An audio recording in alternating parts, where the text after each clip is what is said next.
Regăsit de la un IGDLCC special, suntem live în această duminică de 8 decembrie și în studio am 3 invitați mult mai deștepți decât mine, lucru care știm cu toții este destul de ușor de rezolvat. Însă până să începem live-ul, trebuie să vă spun un pic de ce suntem aici și să-mi laud sponsorii, după care o să trecem la un interviu în 4 în această seară, care sper eu să nu țină chiar atât de mult. Nu încercăm să nu vă ocupăm chiar toată seara, încercăm doar să lămurim câteva lucruri, pentru că cred că trăim una dintre cele mai proaste zile, cea mai proastă săptămână din istoria țării, cel puțin de când sunt eu jurnalist, de când mi-aduc aminte, și cred că este un moment în care se și scrie istorie. Întrebarea este ce fel de istorie, ce se întâmplă sub ochii noștri și cum facem să înțelegem un pic, astfel încât să nu fim atât de stresați, unii dintre noi panicați și poate mai lămurim un pic ce urmează. Pentru că invitații pe care am adus în această seară în studio pot răspunde la întrebările astea, pentru că au mai văzut și trecutul și unii dintre ei pot intui și viitorul pe baza a ceea ce știu deja, pentru că sunt oameni care nu au doar opinii, au și pregătire în domeniile pentru care au venit aici. Dar până să începem, trebuie să-mi fac datoria față de sponsori. Tricoul de pe mine este de la Tudor Tailor, găsiți link în descriere pentru ei, vreau să le mulțumesc pentru sponsorizare. La fel vreau să le mulțumesc că ne susțin deja de mai bine de 1 an și jumătate, cei de la Darkom Energy, ei țin luminile aprinse și nu doar chestia asta, dacă vreți orice fel de sistem de stocare, de producție, de energie și așa mai departe, știți deja, vă spun despre ei deja, m-am spus de 10 și sute de ori, îi recomand cu toată căldura în continuare. Vreau să mulțumesc și membrilor noștri care ne susțin cu abonamentele lor. Puteți deveni și voi membri apăsând pe butonul alătură-te sau join sub acest video, unde o să găsești și produse de pe Gadget Boutique, magazinul nostru, de pe care vindem gadgeturi pe care le alegem și pe care le-am testat și le putem recomanda oricând. We good? Și acum hai să trecem la invitații mei, să introduc foarte repede și să le spun bun venit în studio. Profesorul nostru preferat, îmi dați voi să zic chestia asta, domnul profesor Dumitru Borțun, bine ați revenit. Mulțumesc. Îți zâmbește el acum, dar o să-l întreb imediat. Mai sunt 2 profesori. Am numai profesori aici, pentru că eu consider IGDLCC un fel de a doua facultate. În seara asta vreau să mai aflu câte ceva. Îmi doresc foarte mult un interviu 1-1 cu Ioan Stanomir, bine ați venit. Vă urmăresc cu mare respect de la distanță. Sunteți unul dintre preferații mei, unul dintre oamenii pentru care încă mă uit la televizor, că pe acolo vă văd prea des. Aș vrea să vă văd mai des și într-un studio de podcast. Cu mare plăcere, mulțumesc. Și pe Armand Goșu cred că l-ați recunoscut, cel mai bun rusist pe care l-avem și el profesor la rândul lui. Acum, fără să vă zic foarte repede CV-urile lor, pentru că poate că îi recunoașteți, pe scurt, așa, specializările lor, avem aici omul care înțelege bine cam cum gândește românul, ne cam știe cu bune și cu rele, ne vorbește aici de foarte multă vreme de tot felul de paradigme, de diferențe între generații, de tot felul de bazaconii din astea care ne îndepărtează unii de alții. Ne-ați avertizat de mai multă vreme în legătură cu ele. Ne-a spus despre farile astea care se separă între noi în societate. Se pare că în sfârșit ne-au ajuns din urmă blestemele noastre? Cum se spune cu buba? A explodat. S-a adunat puroiul și gata. Da. Nu vine să spun a explodat, altfel se spune. S-a copt. S-a copt buba. Și acum se vede explodat puroiul. Ok. E veche. E veche. E veche, nu-i de acum. Domnul profesor Ioan Stanomir este, acum când îl vedeți la televizor, de obicei se spune politolog, însă este unul dintre oamenii care o să încerce să ne explice și din punct de vedere juridic ce vedem cu ochii noștri și cum este situația. Iar Armand Goșu încă o dată este specialistul nostru pe Rusia. Și o să încep direct cu cea mai grea întrebare pe care o am pregătită pentru noastră. Este sau nu este în derulare în România o lovitură de stat? Că noastră ne-ați spus deja că, cum era, că dacă arată și face... Rața e rață. Da. Seamănă cu lovitură de stat, e lovitură de stat. Este o mișcare foarte dură în afara cadrelor democratice și cadrelor statului de drept, pe care statul român a dat-o pentru a salva ceea ce mai putea salva în ultimul moment, după o serie întreagă de acte ratate, pe care ar fi trebuit să le facă de mult. Să aplice legea, să aplice de pildă legea împotriva ideologiilor extremiste, care înseamnă și comunismul și fascismul, să-i fi arestat și să-i fi judecat pe cei care au făcut apologia mișcării legionare, pe cei care l-au ridicat în slăb pe Antonescu. De ce n-au făcut asta când trebuia? Deci această lejeritate a statului, a instituțiilor statale, a făcut până la urmă ca, în urma unor intervenții foarte dure din afara țării, niște lideri autentici, disperați că pierd flancul estic al Uniunii Europene, le-au spus faceți orice. Cum orice? Păi legea, nu mai contează legea, dar Constituția, dați încolo de Constituție, pierdem tot acolo. Tot ce ați făcut din 2007 încoace. Deci este o lovitură de stat inspirată din afară, dar care plătește de fapt greșeli, rateuri ale statului român. Care e un stat, cum spunea Iohannis, eșuat. E un stat foarte slab, moștenit ca stat slab de la Ceaușescu. Au lăsat buboiul ăsta să coacă? Da, acop până când... Sub supravegherea lor. Da, pentru că pe de o parte este incompetență, pe de altă parte este indiferență față de viitorul țării, față de cetățeanul pe care îl reprezinți și care te plătește. Și în al treilea rând, cred că este vorba și de niște complicități. Sunt în instituțiile statului o serie de funcționari care sunt și antioccidentali, și antisemiți, și antidemocrați și care au ca paradigmă culturală modul de gândire de tip tradițional, care corespunde unei societăți închise, nu unei societăți deschise cum este cea europeană. Iată unde se duce lupta, în subteran. Se duce lupta la subsolul tehnic al societății românești, care nu se vede. Acolo intră din când în când specialiști, îi aveți aici. Dar oamenii trăiesc la parter, unde e lumină, căldură, unde iau masa, să mai duc la... Mall. Da. Era aglomerație, când am trecut eu și ieri și azi era aglomerație la mall. Oamenii în continuare încearcă să-și trăiască viețile într-o Românie normală. Păi da. În timpul războiului și în timpul ocupației germane a Bucureștiului, balurile continuau să se dea. Iar grădinile de vară erau pline. Adică dumneavoastră știți cum era atmosfera Bucureștiului. Oamenii își trăiesc viața în paralel cu istoria care se face în timpul lor. Dar ei neglijează istoria și își trăiesc Și nemții mergeau la plajă în timpul, nu? Da. Sunt poze celebre. Domnule profesor Stanomir, este sau nu este lovitură de stat? Eu m-aș feri de termenul de lovitură de stat. Ok. Pentru că lovitura de stat înseamnă, de exemplu, ce s-a întâmplat în februarie 1938 în România, atunci când Carol al II-lea a suspendat Constituția, din 23 a format un guvern personal pe baza stării de asediu, a dizolvat partidele politice și a procedat practic la înlăturarea oricăror forme de garanții ale domniei legii, ale statului de drept. Noi ne aflăm într-o situație diferită. Este vorba, cum spunea și dumneavoastră, de un șir de erori care au forțat statul român să încerce să oprească înainte de al doilea tur de scrutin ceea ce putea să fie victoria lui Călin Georgescu. Cred că toată lumea s-a lămurit că această decizie a Curții Constituționale, care poate avea un temei juridic, se poate discuta despre asta, nu este împotriva Constituției, este o forțare a Constituției, dar temei juridic pentru ce se întâmplă poate fi găsit în Constituție. Okay. Această decizie a Curții Constituționale a fost una esențialmente politică, menită, și eu cred, să oprească situația în care un învingător s-ar fi proclamat președintele României.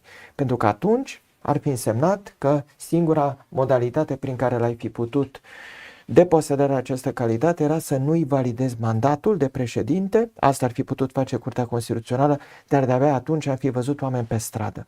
Așa că, până la urmă, eu cred că trebuie să păstrăm proporții. Și ce înseamnă lovitură de stat într-o țară, astăzi îi spune Sudul global, într-o țară de lumea a treia, înseamnă tancuri pe stradă, oameni arestați, luați cu duba. La noi nu este așa ceva. Dovadă că... Da, e formă violentă, dar nu neapărat. Bun, eu nu vă aduceți aminte că și în 2012 am avut o situație când USL-ul a schimbat toate în statul român, începând cu președintele Senatului, președintele Camerei Deputaților, avocatul poporului. Da. Lumea își aduce aminte de 2012. Da, puci constituțional. Deci e important să punem un adjectiv. Se poate vorbi de o forțare constituțională, care înseamnă de fapt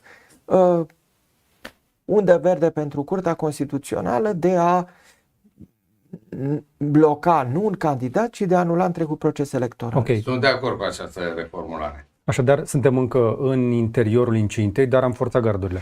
Este o situație ciudată pentru că Tribunalul Constituțional a procedat el însuși greșit, începând cu Diana Șoșoacă, unde au făcut un lucru corect pe fond, dar greșit argumentat, incomplet argumentat, după care problema renumărării, care a fost o imensă eroare, au validat, apoi au spus că nu este niciun temei ca să mai intre pe discuția de fond cu privire la procesul electoral, ca în cele din urmă să procedeze într-adevăr nemai văzut, să se autosesizeze, ca să este autosesizare, și să introducă paradigma democrației militante. Ceea ce eu le reproșez judecătorilor constituționali este că n-au comunicat clar acestei țări și să pornească de la definiția statului nostru ca stat de drept democratic și social și democrație constituțională. Se explice că există niște forme în care suveranitatea națională se încadrează și acestea sunt ale Constituției și că ei le apără. Dar vedeți, pentru asta îți trebuie și onestitate și credibilitate intelectuală. Păi și cine și-a pierdut credibilitatea aici? Pentru că dincolo de politicieni, Curtea Supremă nu poate fi contestată. Curtea Constituțională are un avantaj. Nu poate, deciziile ei nu pot fi atacate. Exact. Nu pot fi atacate. Ceea ce spunea Călin Georgescu că va ataca la Înalta Curte de Casație și Justiție este un nonsens juridic. Deciziile ei pe domeniile în care este suverană sunt inatacabile. Problema este că această curte este sub conducerea cuiva care e înfeudat politic, știm toți despre domnul Marian Enache cine este, și atunci pentru... Ce știm? Haideți să spunem pe scurt. Cine că este? face politică FSN din 1990. Exact. Că a fost autorul proclamației de la Podul Înalt, că a fost ambasador în Republica Moldova al statului român, că a fost un apropiat al lui Ion Iliescu, a fost un apropiat al PSN, PDSR, PSD. La fel cum și șeful Autorității Electorale Permanente. Tony Greblă, da, deci Tony Greblă este tot un om din PSD. Și să explicăm ascultătorilor și celor care vă privesc. Problema este a credibilității. Pe fond, lucrurile pot fi justificate, dar când mesajul este subminat de locutor, asta e o chestiune clară din comunicare. Okay. Mesajul pierde. Okay. Ce să spune la țară când îi spui unui tete, unui bătrân, înțelept, un lucru nou, el te întreabă, dar cine spune? Cine a spus? Da, Pentru că autoritatea locutorul, autoritatea emitentă contează foarte mult și Curtea Constituțională a făcut o serie de greșeli și evident că în momentul în care tu cu o zi înainte spui că nu este nimic și a doua zi brusc te întâlnești și la capătul unei ședințe decizi cu unanimitate anularea întregului proces electoral, și aș mai face o observație, ei nu puteau să facă decât asta. De ce? De ce era asta singura soluție? Pentru că nu puteau să-l descalifice pe Călin Georgescu. Dar de ce trebuia descalificat Călin Georgescu? Aici sunt mai multe probleme. În primul rând, dacă mergi pe jurisprudența din cazul Dianei Șoșoacă, cei care au opinii similare Dianei Șoșoacă nu pot depune jurământul de credință ca președinte. Asta a spus Curtea în dispozitivul de argumentare al sentinței. Vorbiți despre înclinațiile prolegionare. Înclinații totalitare, prolegionare, antioccidentale, anti-europene, toate lucrurile acestea. Așadar, aceste puncte de vedere sunt conform Tribunalului Constituțional incompatibile cu calitatea de șef de stat certificată prin jurământul de credință. Și nu e vorba doar de Șoșoacă. Și nu e vorba doar de Șoșoacă. Asta este cheia întregii probleme. Adică și în plan politic este vorba de faptul că, haideți să o spunem mai direct, eu cred că domnul Georgescu a câștigat turul 2. De acord. E un secret al polișinel. A ieșit la lumină mii și mii de oameni care gândesc ca el, dar până acum au tăcut din gură. Au stat Domnule Borțun, ar fi ieșit la iveală mai multe lucruri. Ar fi ieșit la iveală opiniile unora care erau în convergența lui Călin Georgescu și ar fi ieșit slăbiciunea manifestă a contracandidatei. Corect. Adică toată lumea știa că prin forța lucrurilor și prin forța sistemului, ca să fiu mai răutăcios puțin, Călin Georgescu ar fi câștigat. Au ajuns în finală două personalități care din motive diferite ridicau dificultăți de eligibilitate ca președinte. Corect. Domnul Călin Georgescu prin trecut, orientare, background și perspective, doamna Lasconi prin incapacitatea manifestă din punct de vedere intelectual și politic de a fi președinta României. Total de acord. Iertați-mă că sunt atât de clar. Până acum n-a fost clar că se interpreta că sunt omul lui Putin. Sper că nu mă interpretați dumneavoastră că sunt omul lui Putin, dacă am rezerve poate de doamna Lasconi. Sunt mai mulți oameni care spun. Suntem mai mulți care spunem chestia asta despre omul sau nu al lui Putin. O să vorbim cu profesorul Goșu imediat. Eu m-am autodenunțat, deci nu. Deci, haideți că eu încerc să simplific lucrurile. Treaba mea de jurnalist este să se reduc la esență. Nu m-ați invitat în rolul de propagandist al domnului Lasconi, că eu nu sunt propagandistul nimănui. Vă spun doar că la Tribunalul Constituțional ei aveau o problemă de soluționat. Cum să scape de Călin Georgescu. Și singurul mod în care trebuia să scape de Călin Georgescu pentru că l-au lăsat să intre în cursă, deși are fantezii legionare. Puteau să interzică de la început înscrierea în cursă. Dar erau suficiente interviurile pe care le-a dat Călin Georgescu, declarațiile lui, afinitățile lui legionare să fie descalificat dinainte de turul 1? Cred că lucrurile s-au accelerat între cele două tururi atunci când domnul Eu vorbesc înainte de turul 1.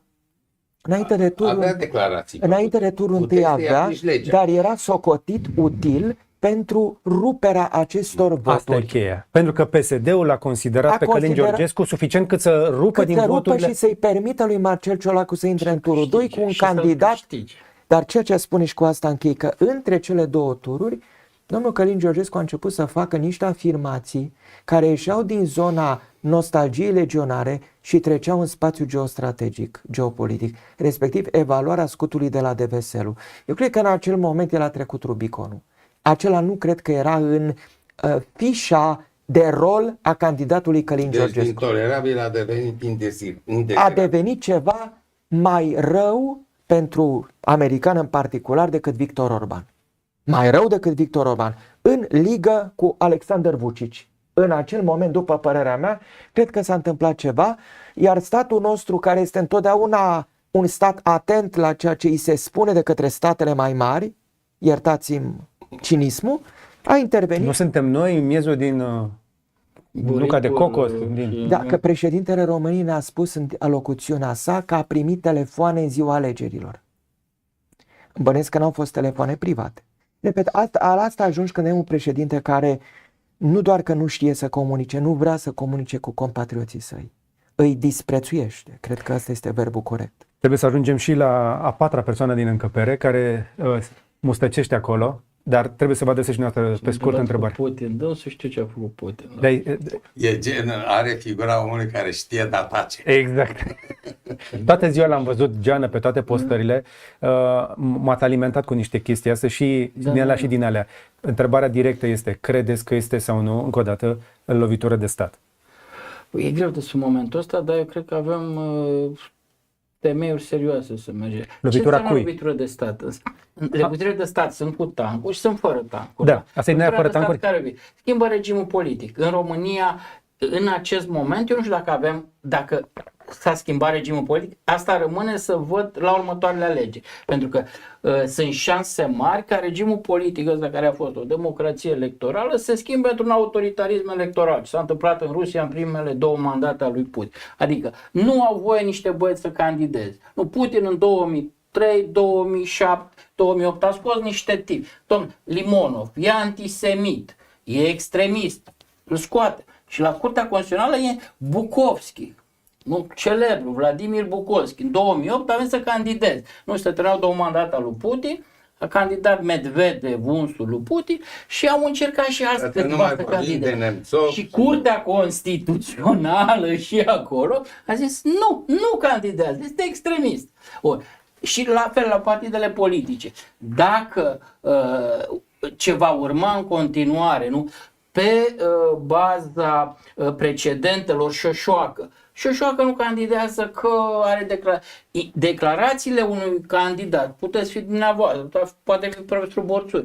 Nu, declarații de acum 20, 30, 50 de ani pot fi interpretate în sensul ăla. Nu aveți voi candidat. Atunci pot să spun, da, uite, m-a întrebat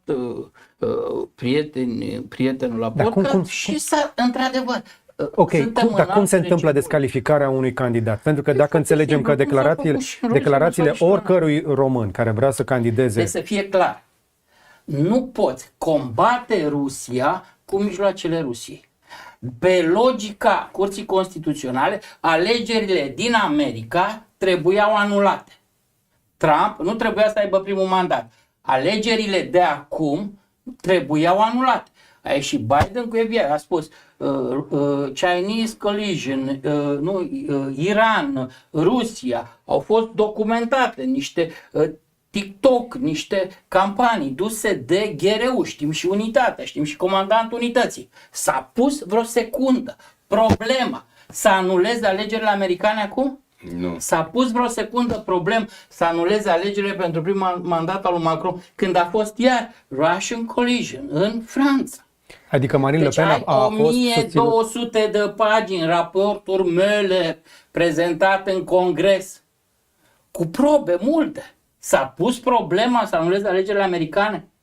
Nu, pentru Deci- că ea respectă democrația. Deci, sursa, legitimitatea oricărei puteri e în acest vot. Votul popular. În momentul în care, sub orice pretext, tu-l anulezi, tu intri în zonă de, nu știu, te comporți ca Rusia, folosesc mijloace rusești. Da, dar vedeți, rușii nu au pretenția că au democrație. Noi avem pretenția. Aici începe ipocrizia. Păi, și o să vedeți la următoarele alegeri reacția electoratului, acestor oameni. Pentru că tu nu poți la nesfârșit să-mi arăți la televizor, nu un post celebru de televiziune care e oficiosul României și care de vreo 10 ani cam conduce România, au prins niște băieți, a scos din mașină, a găsit bricea cu armă albă. Și cu reporterul care făcea anchetă, el reporterul, cu omul pe care l-a scos din mașină. Bă, băieți, ați înnebunit? Așa ceva a făcut, nu știu, astăzi canal de televiziune și reporter Izvestia, care s-a dus cu poliția în diverse baruri în noaptea trecută, unde sunt gay, lesbiene și LGBT-uri și astea, și ziaristul ancheta el în loc, polițistul ținea bine și ziaristul ancheta. Deci mi-e teamă că, dar să știți că n-a ajuns Putin aici Noastră vă referiți 25 de ani a lucrat la regimul ăsta. Deci mare atenție, pentru că ce s-a întâmplat acum o să dea roade peste 5, peste 10, peste 20 Păi de ani. deja de roade, pentru că oamenii nu mai votează un sistem care se preface că e democratic. Păi știți că Asta e. am un rud, Am compromis am idealul un băiat democratic. unui verișor Ideea de din democrație. universitar și spun, tu te duci la vot acum pentru dumnică la parlamentar. Eu, de ce? Am fost, mă mai duc. Cum să nu te duci? Democrația română? Sorry, și-ați bagi joc de votul meu. Om de 21 de ani. Și încă ceva. Ok, ai Russian collision în România acum. De ce nu anulezi și alegerile parlamentare? Alea sunt ok. Mi-au plăcut rezultatul oră. Deci, sunt foarte multe întrebări grave, iar în popor, în momentul ăsta, la piață, oamenii pe stradă, taximetriști îmi spun, i-au furat victoria lui Georgescu. Pentru că e adevărat. Georgescu ar fi câștigat. Pentru că Eu e nu știu adevărat. că e adevărat. Noi am creat singur mitul că Georgescu era președintele României. Noi n-am desfășurat alegeri. Așa este. Deci, oameni buni, consecințele acestui zumzăit făcut de influenceri în astea 2 zile există riscul să fie dramatice pe termen mai lung. Domnule, influencerii Iau bani s-au de la făcut, partide, știu, de la dar s-au făcut servicii. studii. Au influență acolo unde nu există încredere în instituții și în sistem. Unde criza de încredere e atât de mare, Îmi pare că în România există. în România este o criză de încredere fundamentală. De-aia au avut influență. Au influență influencerii. Aici vorbim despre influența de pe TikTok și despre campaniile Sigur. acelea care au fost finanțate indirect. Pentru că vorbim... Dacă îmi permite și mie o Vă rog. nuanță. S-a evocat aici cazul Statelor Unite. Eu nu m-am numărat niciodată și nu o să ascund niciodată printre simpatizanții Partidului Democrat. Opțiunile mele ideologice au mers întotdeauna în direcția Partidului Ok. Republican. Am spus-o unii, nu m-am ferit niciodată de opțiunile mele ideologice. Ca atare, sigur, în România este greu să faci o comparație cu alegerile din Statele Unite. Noi am avut aici totuși un candidat care nu doar că a beneficiat în mod direct de susținerea unor cercuri, inclusiv a cercurilor din Federația Rusă, dar care prin programul lui viza de fapt înlăturarea și acestei fațade democratice de care noi mai beneficiem. Ok. Asta este diferența eu cred că importantă este o între Georgescu nuanță. și Trump. Este, Am văzut paralela asta cred și că- trebuie să insist și un aș pic. mai spune Oamenii că compară situația în Statele Unite. Nu. Dați-mi voie doar o Da, paranteză, știu, că știu. nu toată lumea urmărește. Dar merită punctată. Dar trebuie Eu punctat pot să asta. explic Mulți și- români compară Kamala cu Lasconi, că femeie cu femeie, și Georgescu cu Trump. Haideți să lămurim puțin lucrurile, Vă rog. că e bine să ne păstrăm cumpătul. În primul rând, în Statele Unite este o imposibilitate să fii dictator. Cei care cred că se poate în Statele Unite să fii dictator, cred că trebuie să se ducă să ia un antipsihotic și să se culce. Nu există așa ceva. 2. În Statele Unite există și un proces de învățare-dezvățare. Deja se observă că după alegerea sa la un al doilea mandat neconsecutiv, președintele Trump evită tipul de angajament belicos, violent Corect. de la primul mandat. E alt Trump. Este un Trump care a învățat, Îi se spune Trump 2.0. adică democrațiile au și posibilitatea de a te forța să înveți. În privința Călin Georgescu-Donald Trump, Donald Trump, cu bune și cu rele, este încadrat de un partid. Iar acest partid are aproape 100 de ani neîntrerupți de reflecție asupra problemelor de stat și asupra problemelor societății americane. Călin Georgescu nu a avut de fapt niciun partid. Partidul Oamenilor Tineri este un partid autodeclarat a fi partidul lui Călin Georgescu. Dar el nu și l-a asumat. El nu și l-a asumat niciodată. Călin Georgescu însă are alt Foarte partid, important. domnule Bucnici.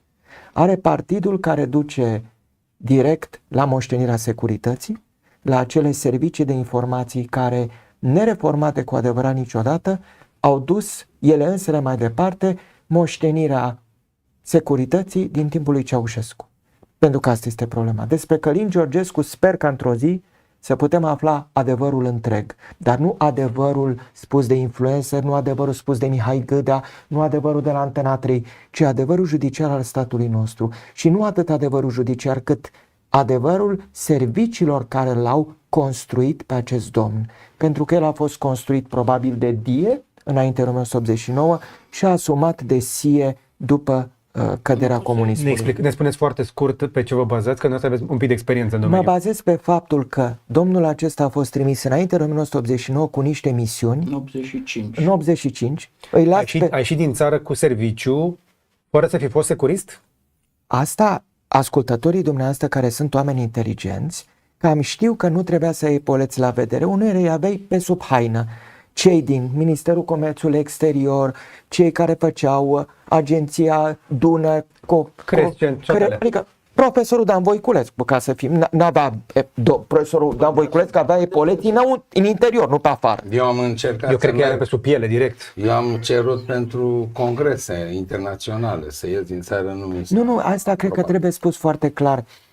Vedeți, de-aia e bine că suntem pe internet, că aici noi nu avem șefi. Domnul Georgescu Așa că- a fost trimis de statul comunist, păstrat de statul postcomunist, a ajuns chiar director în Ministerul de Externe, după care și-a petrecut o bună perioadă din viața sa recentă la Viena, Adică vreo 10 ani. vreo 10 ani, și nimeni nu știe cu ce s-a ocupat din ce a trăit. Sunt niște găuri în CV-ul lui. Știți, există, Masivă. ca să-i facem curioși pe ascultătorii noastre, să urmărească filmul lui cu Frank Sinatra, Candidatul Manciurian. Este un film foarte bun. Nu Am varianta auzit o chestie- din anii 60. Cu Așa cineva care este Cu Frank spălat pe Nu știu dacă a creier. fost spălat pe creier, dar am auzit Nu, chestia nu, asta de la oameni care au lucrat direct cu Călin Georgescu, că până acum vreo 10 ani, omul vorbea foarte bine, competent, era ok să ai o conversație cu el, după care s-a întâmplat ceva și dintr-o dată a dat-o în chestiile astea ezoterice, prolegionare, cu energiile, cu apa, cu toate nebuniile astea. Oricine caută prin interviurile lui, Să separăm lucrurile. e halucinat. Problema lui Călin Georgescu nu că era ezoteric, șamanist, New Age. Problema este că dacă dădeai la o parte acest element, dădeai despre ce? Izolaționism, antioccidentalism, antisemitism, scoaterea Statelor Unite din România, neutralism. Scoaterea României din contextul Exact, adică scoaterea Statelor Unite din România înseamnă scoaterea României din lumea civilizată. Și îndreptarea ei către cine? Spre BRICS. De fiecare dată când îl asculți vorbind pe Călin Georgescu, auzi aceleași chestii cu românul care trebuie să se întoarcă cât mai aproape de natură, adică cum? Nici măcar fermele nu-i plac, ar să avem toți o gospodărie și să mergem la biserică după aia. Păi mulți dintre noi am fugit de la țară. Dar nu vreau acum să-i facem portretul lui Călin Georgescu, pe mine mă interesează partea de subtefundal și noastră a studiat inclusiv comunismul și securitatea în parcursul profesional. Nu mă pot să mă consider istoric profesionist, dar toți cei care au studiat despre securitate externă e foarte greu să scrii, pentru că aceste dosare, domnul Goșu cred că vă poate spune mai multe, n-au fost niciodată predate.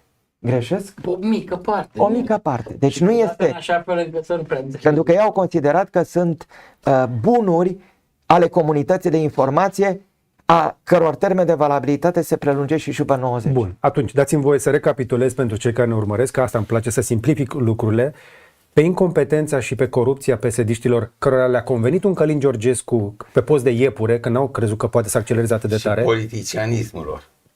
Exact. Nu doar incompetență. Exact. Cinism, orice se poate. Pe manevrele lor, numai Ciolacu care după de secretizarea documentelor din CSAT s-a gândit să se dea cu forțele democratice. De parcă el nu este șef peste atâtea instituții și nu știa din CSAT deja de 5 zile. Deci nu au valori politice. Exact. Ei nu au valori morale. Vicepreședintele CSAT, vicepreședintele CSAT. Deci gândiți-vă la chestia asta, Marcel Ciolacu a ieșit să spună că după ce am văzut de secretizarea aceea, Este, domnule, A devenit democrat. știa de 5 zile. Haideți că totuși aveți oameni inteligenți care vă ascultă. E ca și cum noi am fi în această încăpere să fii președintele României și noi secretari, vicepreședinți, membri și în această cameră să spune, dar eu n-am știut până s-au desecretizat.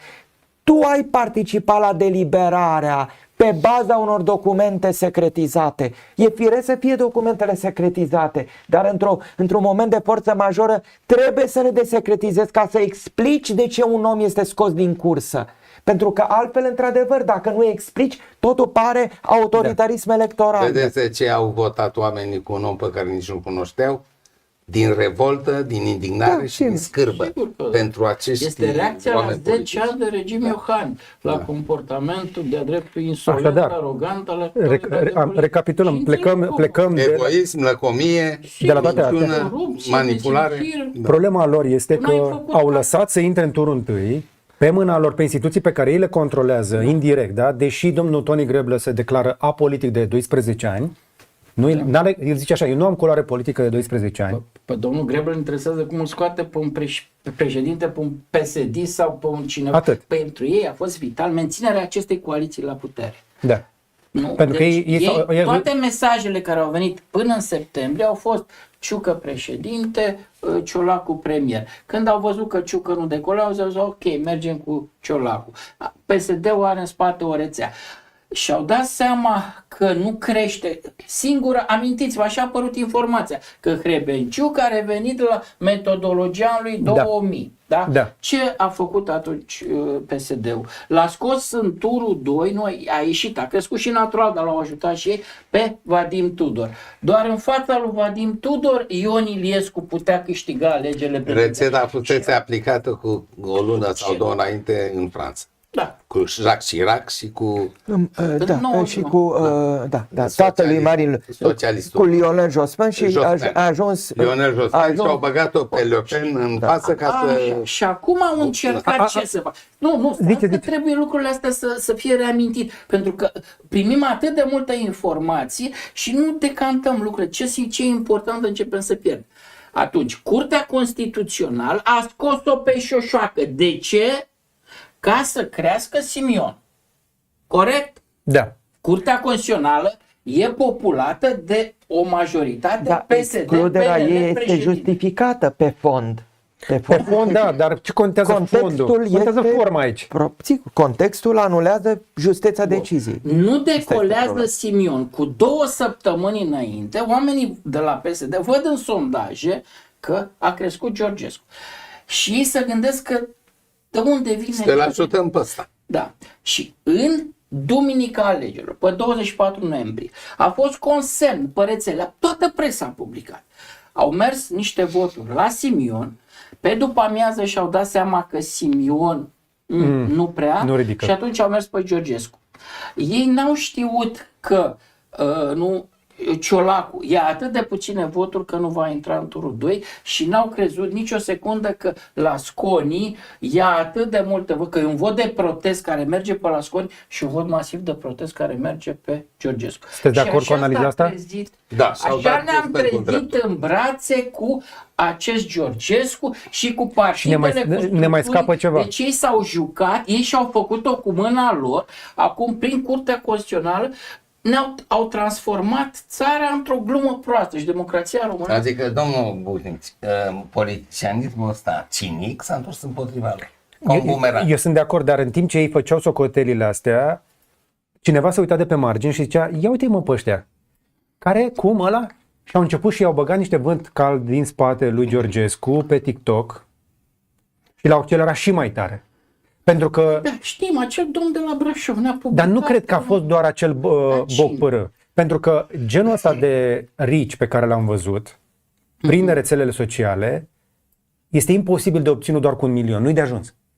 E nevoie de mai mulți bani. 1 milion. Au fost mult mai multe postări, Da. au fost mult mai multe postări sponsorizate, noi le-am văzut, apărea ad pe ele. Să obții atât de multe zeci de milioane până pornești bulgărele, că la un moment dat îi dai Deci, drumul. dumneavoastră ce vreți să-mi spuneți aici? Că primul tur a fost câștigat de Georgescu pentru că TikTok. Eu nu cred. Nu doar TikTok, nu. Tot ce ați zis dumneavoastră, plus acest boost. Știți cum e în filmele alea cu...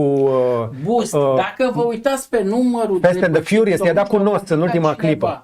Se vedea că Ciolacu și aveau mai mult decât a avut Nu, Georgescu. asta s-a înțeles. S-a înțeles. Asta s-a înțeles. Ce spun eu este că TikTok a venit exact când Vin Diesel dă drumul la nos. Ați văzut filmele alea? Puteți să-mi spuneți orice, eu n-am TikTok, habar n-am cum funcționează. Vă zic de Fast and the Furious, adică cineva a mai văzut filmul ăsta. În ultima clipă a mai dat un sprint. A băgat combustibil de rachetă pe ultima Ce sută. limbă vorbește? Ați înțeles ce eu zic? Înțeleg. Da? Eu Eu nu. cred că I-a dat turbo. a Da, fost nu. totuși o operațiune mai veche care îl privea pe Călin Georgescu. Sunt anumite conturi care datau din 2016. Da. Eu cred că nu investești în cineva cu atâta grijă și de atâta vreme dacă nu îl privești ca pe un bun prețios. Și eu cred că aici a fost un amestec de eroare și de complicitate. Eroare din partea PSD pentru că au subestimat propria lor impopularitate, complicitate din partea statului român pentru că le-a permis PSD-știlor să mizeze pe cineva pe care deja mizeze altcineva în străinătate. Auziți, apropo de publicitate, de complicitate, vreau să spun un lucru. Am citit cu ani în urmă cartea lui Aurel Simion, Regimul politic din România. Da. Dom'le, și acolo, dar cu Antonescu, cu tot.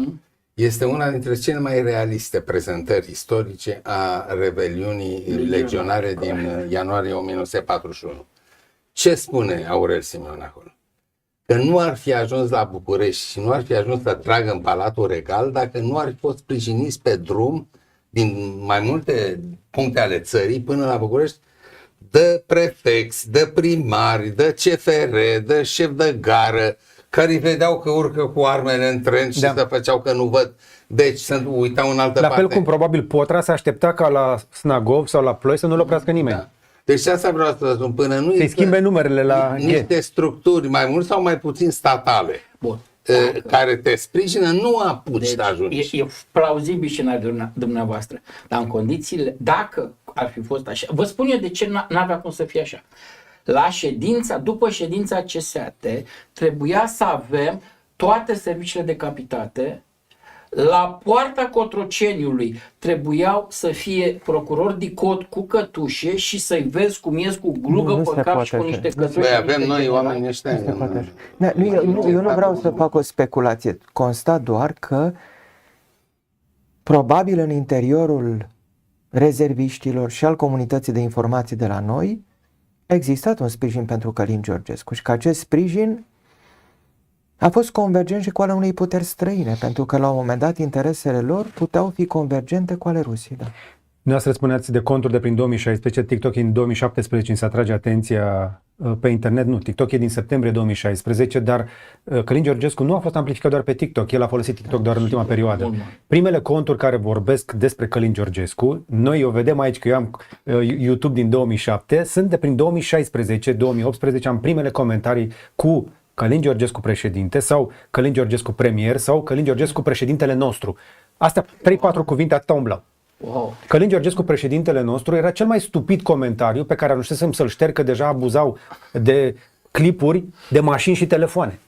Despre orice altceva. Deci era clar că cineva încerca să împingă acest nume prin internet. Eu cred că și nu sunt singur. La noi, Curtea Constituțională, când a anulat acest proces electoral, până la urmă era obligată să ia în calcul ceea ce este demonstrabil, faptul că a fost o creștere nefirească și o intervenție în acești algoritmi ai rețelelor sociale. Și asta este, în mod tehnic, o încercare de a manipula electoratul. Păi din asta trăiește TikTok, din banii ăia pe care îi bagi pentru algoritm. Referire la documentele CSAT care trimiteau în aceeași direcție. Adică, până la urmă, și eu cred, deși nu sunt Maria Nenache, din păcate, că procesul electoral trebuie privit în toată integralitatea lui. Pe atunci putem să vorbim totuși măcar de o tentativă de lovitură de stat. Faptul că ea se face cu mijloace digitale, că am intrat în altă eră. Adică o putere străină a încercat să intre cu complici. Adică, dar acum nu mai e cu arma în mână, complicitate locală. Cu tastatura. Adică eu cred că termenul corect pentru a desemna ce s-a întâmplat aici este, cum ziceau latinii pe vremuri, conjurația lui Catilin. Adică a fost un număr de oameni care s-au adunat, Cum hackărim sistemul? Dar și haideți să vă întreb ceva.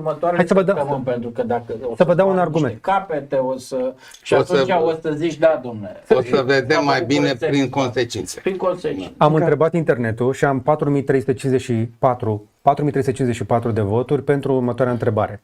Credeți că e posibil să câștigi alegeri fără partid, fără buget, fără publicitate, fără nici măcar o echipă de campanie oficială? Da? N-are oameni, nu știe pe cine să numească. Doar cu voluntari organizați pe un grup de Telegram a mai reușit cineva așa ceva într-o țară democratică și românii de pe internet mi-au răspuns 36,7% da, deci 2 din 3 mi-au spus că nu e posibil așa ceva.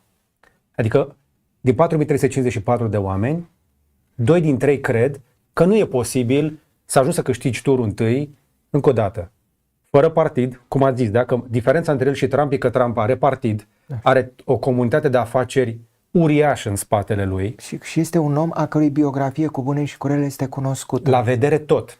Știi tot despre el. Da, vedeți, știi și ce nu vrei, inclusiv despre viața lui sexuală. Să facem totuși o diferență. Călin Georgescu a fost efectul unei conjurații. Nemulțumirea a fost însă reală. Da. Și inovații el a fost catalizatorul. Este ca și cum într-o situație de criză tu te gândești cine ar putea fi cel mai bun agent care să permită focului să se întindă. Călin Georgescu a fost. Adică eu cred că de aici trebuie să pornim. Da. Trebuie să pornim de la realitatea acestei societăți care este până la urmă abandonată de statul care se hrănește din impozitele ei.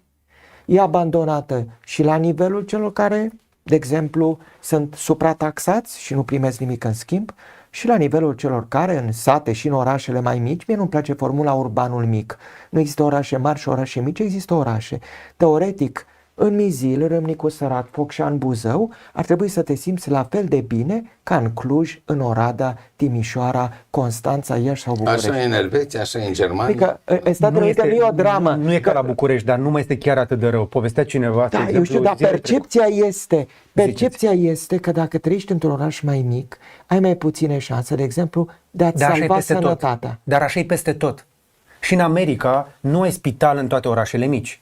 Dar de bine de rău, cineva povestea, vara asta m-am uitat, spre exemplu, cineva care a reușit să-și schimbe viața, să lucreze remote, că lucrează în IT, s-a mutat cu soția, nu știu, undeva prin fundul Moldovei pe acolo. Și zicea, am asfalt, am mega pe stradă, eu mă duc și îmi fac cumpărăturile. Și la noi există schimbare. Eu încerc să le spun oamenilor că trăim totuși o perioadă de prosperitate fără precedent.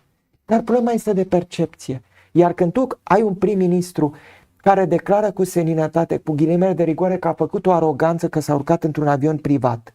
În primul rând că termenul de aroganță e nepotrivit pentru un premier. Bineînțeles. Aroganță face Machiavelli sau face Țancă Uraganu sau Dani Mocanu. Ei fac aroganță. Da.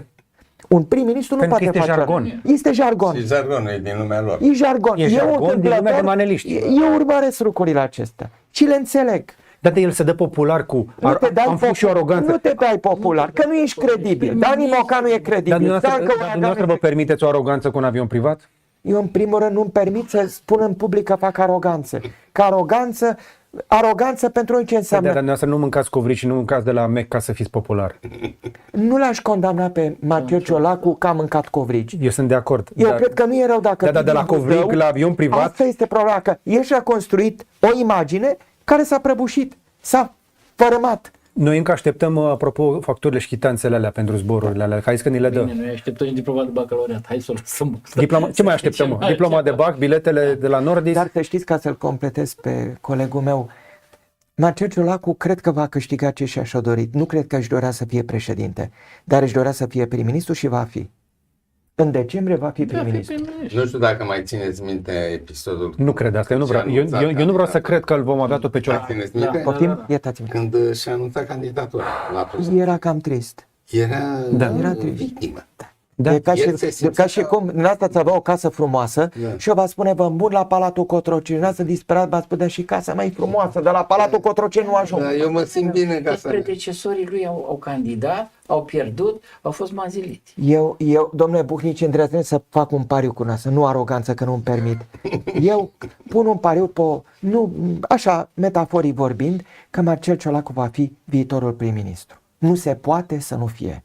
Pentru că dacă nu este prim-ministru, pierde partidul din mână. Iar partidul, dacă este pierdut din mână, este câștigat de Victor Ponta. Și dacă e câștigat de Dacă e câștigat de Victor Ponta, de Ponta la președinție, o să să-l avem pe Călin Georgescu. O să-l avem pe Călin Georgescu din partea Chinei, nu Călin Georgescu din partea Rusiei. Așa că trebuie să vă... ați văzut declarațiile lui Victor Ponta de zilele astea, că el îl susține pe Călin Georgescu. Da. Dar cine înțeleg de ce vă mirați? Cine a spus România românilor în 2014? Toată această Ace Cuza sau Victor Ponta?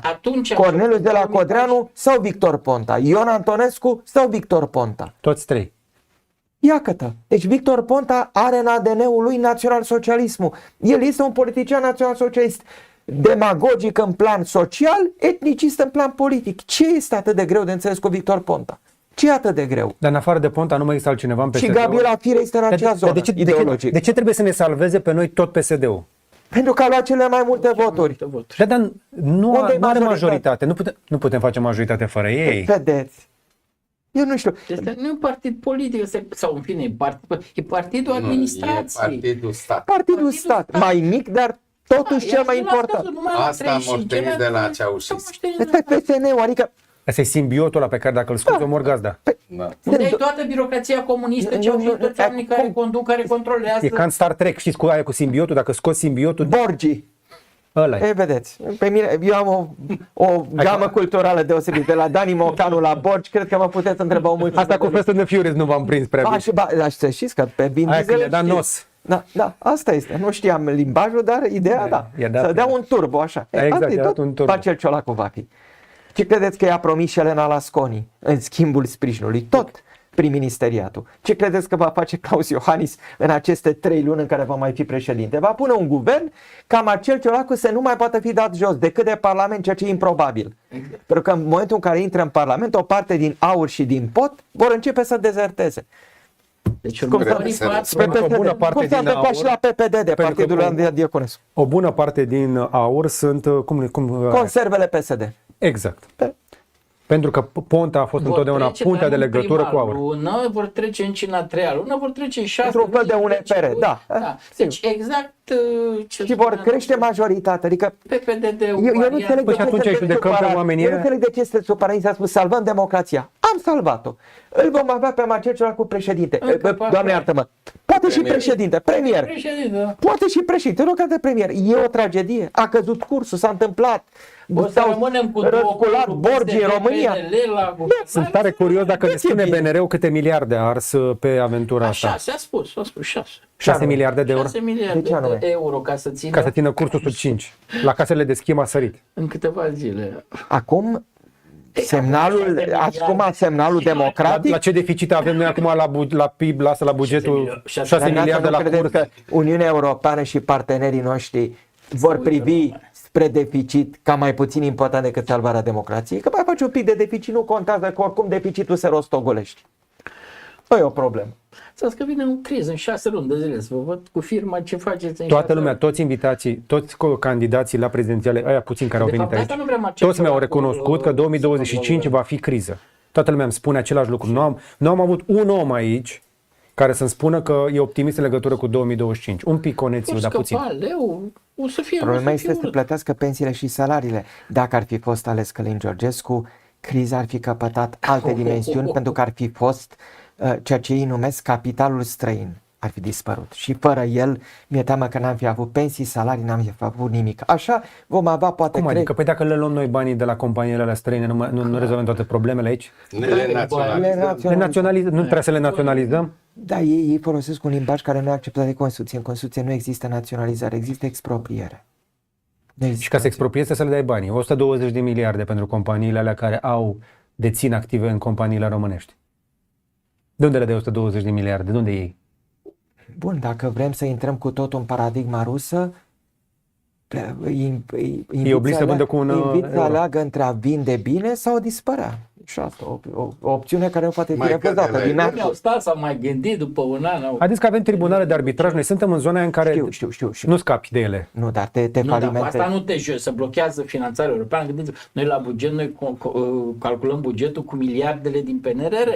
Fără Și ele... nu vine fondul monetar. Vine deja falimentul scrie pe ușă Nici imaginea. măcar femeiul nu-ți mai dă bani să plătești ceva. Nu. Dar femeiul, vai, domnul Buhnici. Dar noi ne putem descurca fără străini aici? Când venea femeiul, mai țineți minte ce Da. era, zicea că a venit moartea. E alinia acolo Hai, frumos. de bine, era tristețe mare de tot. Acum nu mai vine femeiul, că dacă ar veni femeiul, domnul Buhnici, ar fi catastrofă. Cine candidează în noul tur 1? Vă zice domnul Coșon, În că turul le 3. știe pe toate. Sau colegul meu, nu știu. Haideți. Am văzut că PSD-ul a scos o zi în față pe Negrescu? pe Negrescu, și pe aia l-au băgat la loc în conservă. La Europa. Păi da, am înțeles că a fost un protest al filialelor. Nu, a devenit într-o dată foarte interesant pentru televiziuni, vorbea prea bine. Nu, dar înțeleg că el e împins de Bruxelles, de Internaționala Socialistă. Dar nu, de Paul Stănescu nu cred că socialdemocrație. este un fan al lui. Dar nu e deloc un fan al lui, motiv pentru care a doua zi a și dispărut. Ați văzut că din grupul. a fost revotat Marcel Ciolacu și domnul Negrescu. Dar nu și-a dat demisia domnul Ciolacu, i s-a refuzat? Am înțeles că nu i s-a găsit Nu i demisia. s-a găsit Nu i s-a demisia la demisia. E ca și cu diploma de BAC, facturile, biletele. Iar sunteți răutăcios. Eu nu știu. Atâta răutate față de Marcel Ciolacu eu nu pot înțelege. Și Eu omul ăsta dorește binele l-am țării. chemat la interviu, să știți. Și n-a dorit. A fost foarte ocupat. Dar am mers în alte locuri.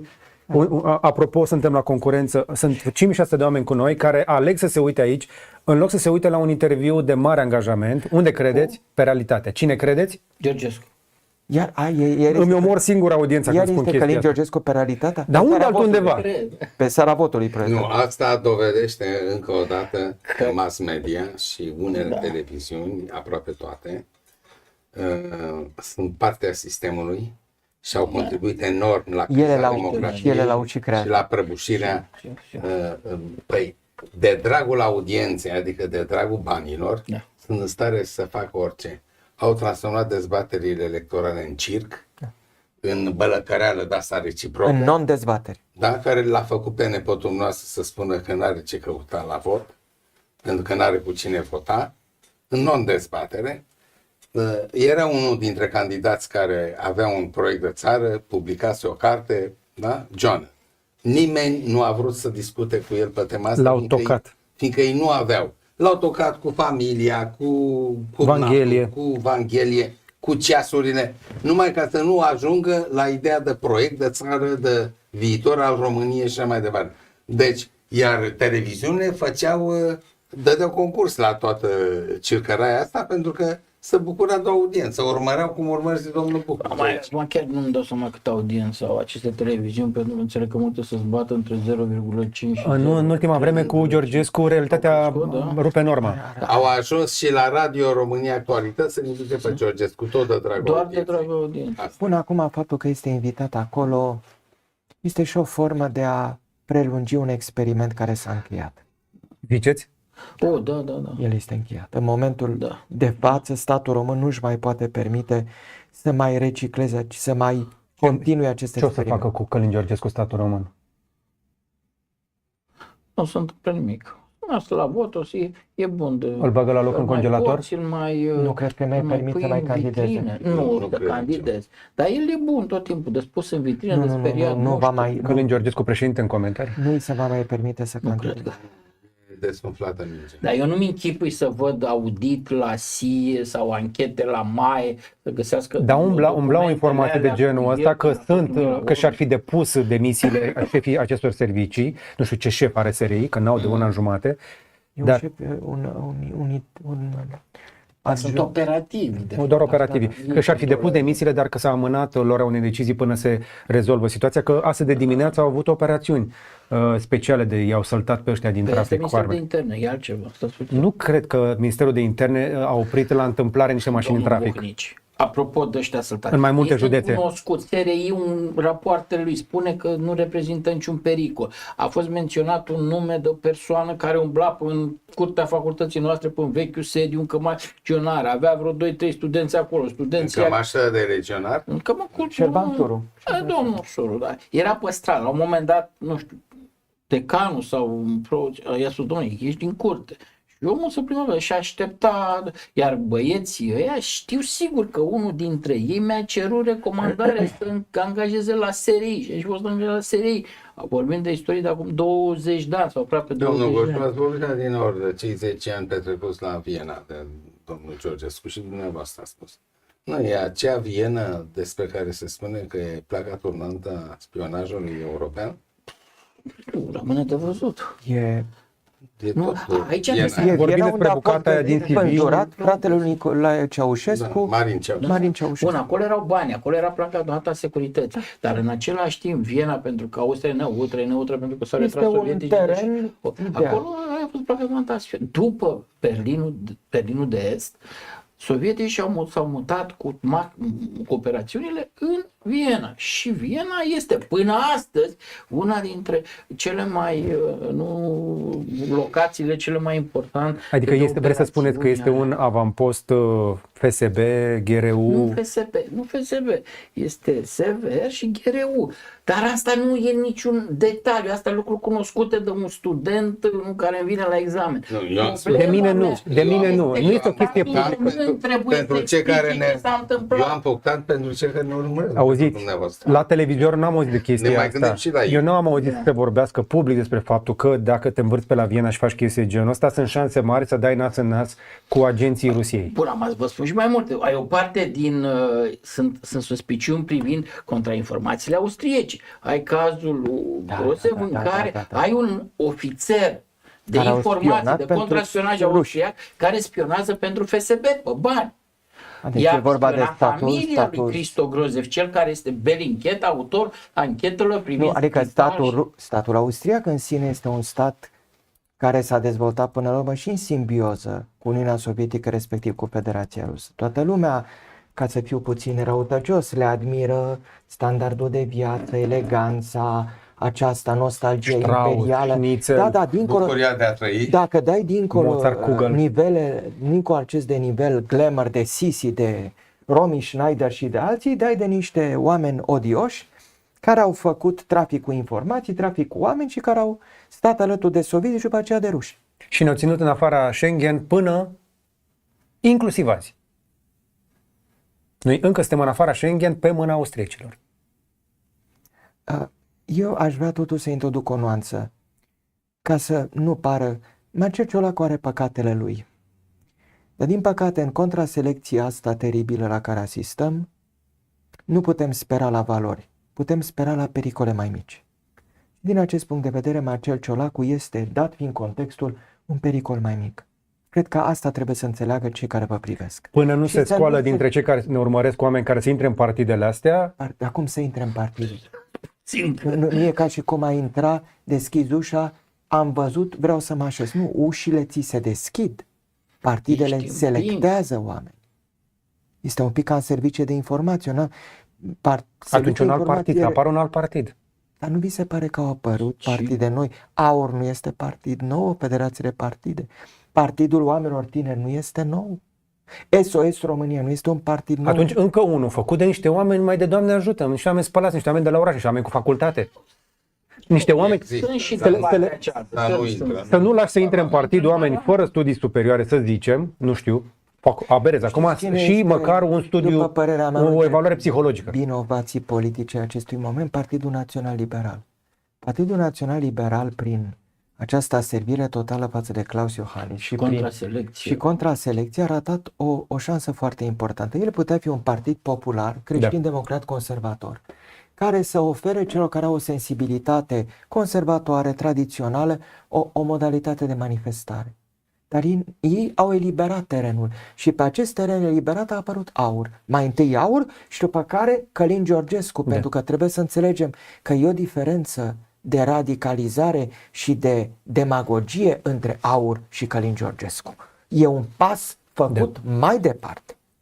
Un pas într-o direcție și mai În direcția iraționalului. în direcția irațională. Adică AUR poate fi considerat un partid la rigoare care poate fi integrat, de exemplu, de Giorgia Meloni în familiei politică. Îi se poate explica că antisemitismul nu e Ok. frecventabil. E o opțiune care te face din om neom.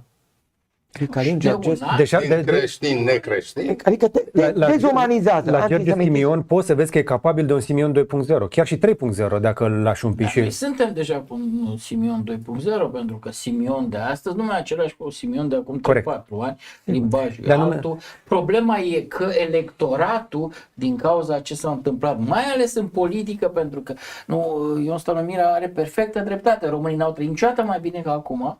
Niciodată în România media venitului n-a fost. Telefon, acces la, Deci, să spun, la e lucrurile absolut elementare. aberant să te plângi azi. Din punct de vedere al securității, România n-a stat niciodată mai bine. Mai Dar integrată în Occident tradițional n-a fost niciodată mai să bine și ca spune acum. cineva cu credibilitate lucrurile. Problema este că această elită politică, nu știu pe ce criterii nu a fost selectată, nu-mi dau seama, nu știți acel film Bede în acțiune, ce te recomandă, talentul și Bancnota.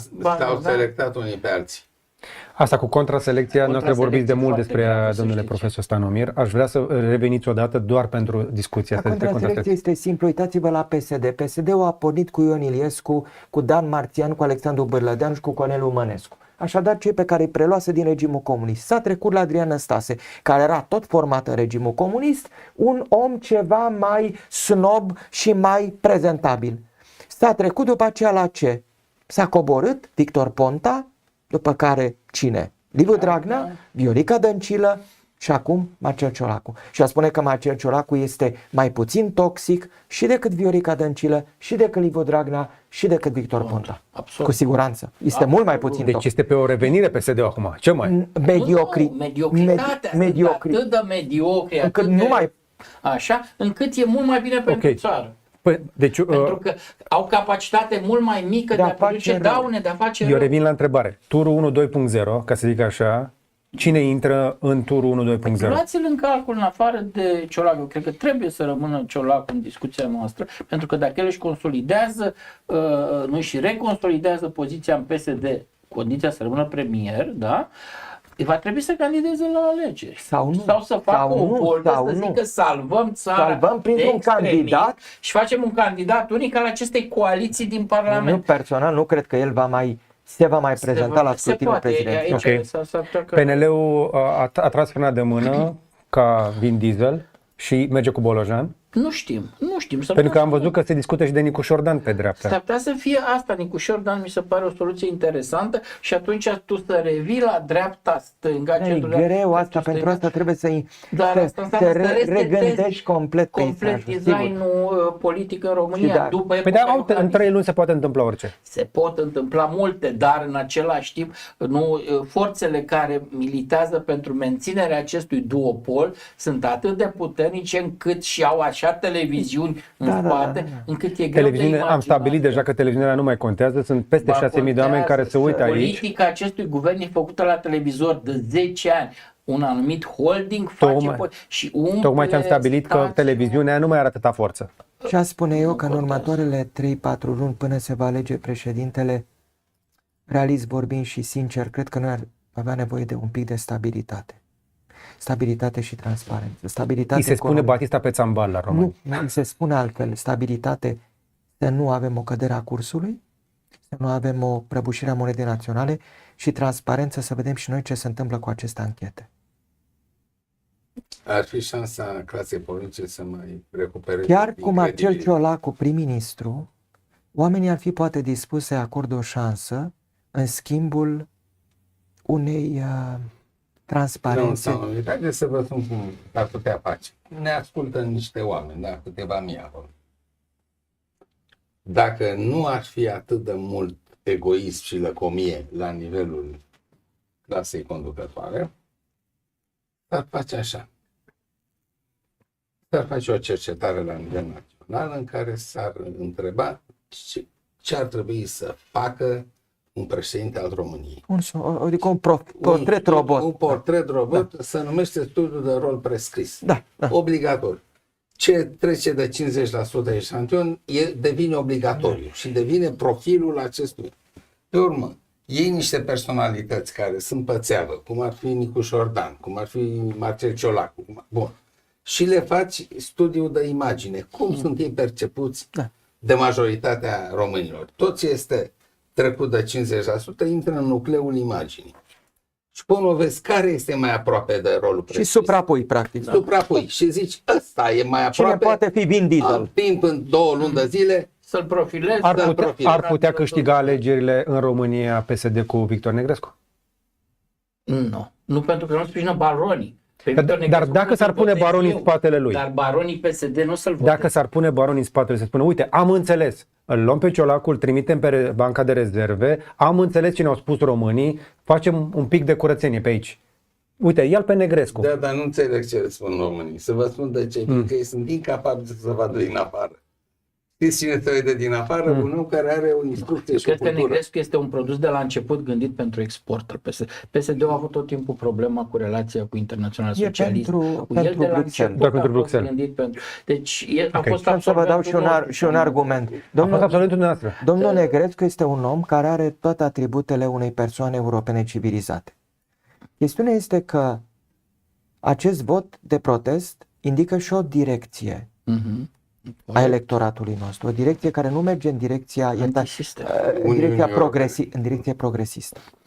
Deci trebuie să găsești pe cineva care să fie, cum spuneți, la mijloc, care să fie și deschis și tradiționalist. Cât este statistic. Da. Cine care să fie drumul de mijloc. Atunci vă întreb, credeți că ar fi sănătos pentru USR să-și schimbe candidata? Da. Sigur că. Haide, ziceți. Păi cum să nu? Sigur, Ideal ar fi ca USR să revenim la o situație dinaintea acestui duopol, să avem dreapta, stânga. De unde să scoate pe Nicu? Să-l scoate pe Nicușor acum? Da, să-l scoatem pe Nicușor de la primărie sau pe altcineva, să-l facem candidat de dreapta, să adunăm ce putem aduna pe partea dreaptă de centru-dreaptă, să avem centru-stâng. Ce-o fi fost în mintea lui Ionuț Moșteanu să o ia pe Elena Alasconi de la Câmpul Lung, să o împingă la prezidențiale? Credeți că domnul Drul ar fi fost mai bun? Nu. Eu cred că a performat mult peste partid. Au avut o criză am vorbit și eu cu ei. Eu îi cunosc și nici de Ambarna destul de bine pe mai mulți din USR. Vreau să vă spun că sunt mulți oameni în acest partid instruiți, școliți, care au făcut școala la timpul lor, care au o viziune de sus asupra societății românești, înțeleg ce se întâmplă, Da. sunt oameni dispuși la schimbare, la Așa este. modernizarea României, sunt reformiști, au tot ce ele trebuie ca să fie. Numai că au fost în permanență sabotați de PSD și acoliți. De ce? Pentru că îi urăsc sincer. Da, da, da. Știți De de acord. unde Așa vine? este. Așa este. Sunt altă... Deci nu aur, ei sunt cei mai urâți, e cei mai e o detestați. ură organică. E ca atunci când se Da. întâlnesc două specii, E o ură de clasă. e o ură de clasă. Dar Fiindcă sau nu și sunt ca ei, autosabotat. sunt altfel. Sau și Sunt altfel. autosabotat. Și în afară de... Și, exact. Spune mai tare, te rog, poate Zice, că zice, s-au zice. auzit. Cred că s-au și autosabotat. Cel mai mare dușman al USR-ului nu e PSD-ul, Au fost. este USR-ul. Au fost niște orgolioși acolo, niște narcisiști la vârf. Un care partid, stau... domnule profesor, care nu este capabil să vorbească cu o singură voce, este un partid de autiști, este un partid de narcisiști și este un partid histrionic. Un asemenea partid nu poate avea disciplină. Le trebuie un dictator? Nu le trebuie o structură. Un lider. O structură. Deci un mini Trebuie o dictator. altă cultură politică, O altă de cultură partid, altă organizațională. cultură. Deci ăla în nu-i care să partid. nu... Sunt prea deștepți pentru binele lor. Nu e vorba de deșteptăciune Dar aici. care e partid? Spuneți-mi care e partid, dacă ei nu sunt. În România e partidele mari. PSD este un Astea partid, că e sunt partidul grupuri de administrativ. PSD e o afacere, nu e un partid. Au construcție de partid, au activitate politică ideologică, au resurse umane. Nu au nimic. Au un Cosmâncă și un Hrebenciuc. Păi ăștia nu fac. Nu da, țin locul dacă unui vă departament. înțelegeți prin Ionut partid, Moșteanu a încercat să fie kingmaker. Partid Eu nu înseamnă vorbesc despre structură partid. de partid. nu vă referiți la institut de cercetări care să fie, Asta care să găsim în gândească Germania. doctrină. Nu, Asta, think Ok. tank republican, think tank german, da? Iertați-mă, Nu în România. Eu am Ăștia care dubii. reformează România. partide în România nu sunt pic mai uniți de complicat. valori, sunt uniți de interese. Ori Bun. asta se numește gașcă, nu se numește Exact, partid. este gașcă. Dar USR-ul, hai să zicem, că are niște oameni de oarecare valoare. Cum am putea face noi? Că sunt oameni din USR care se uită la ora asta, sunt convins.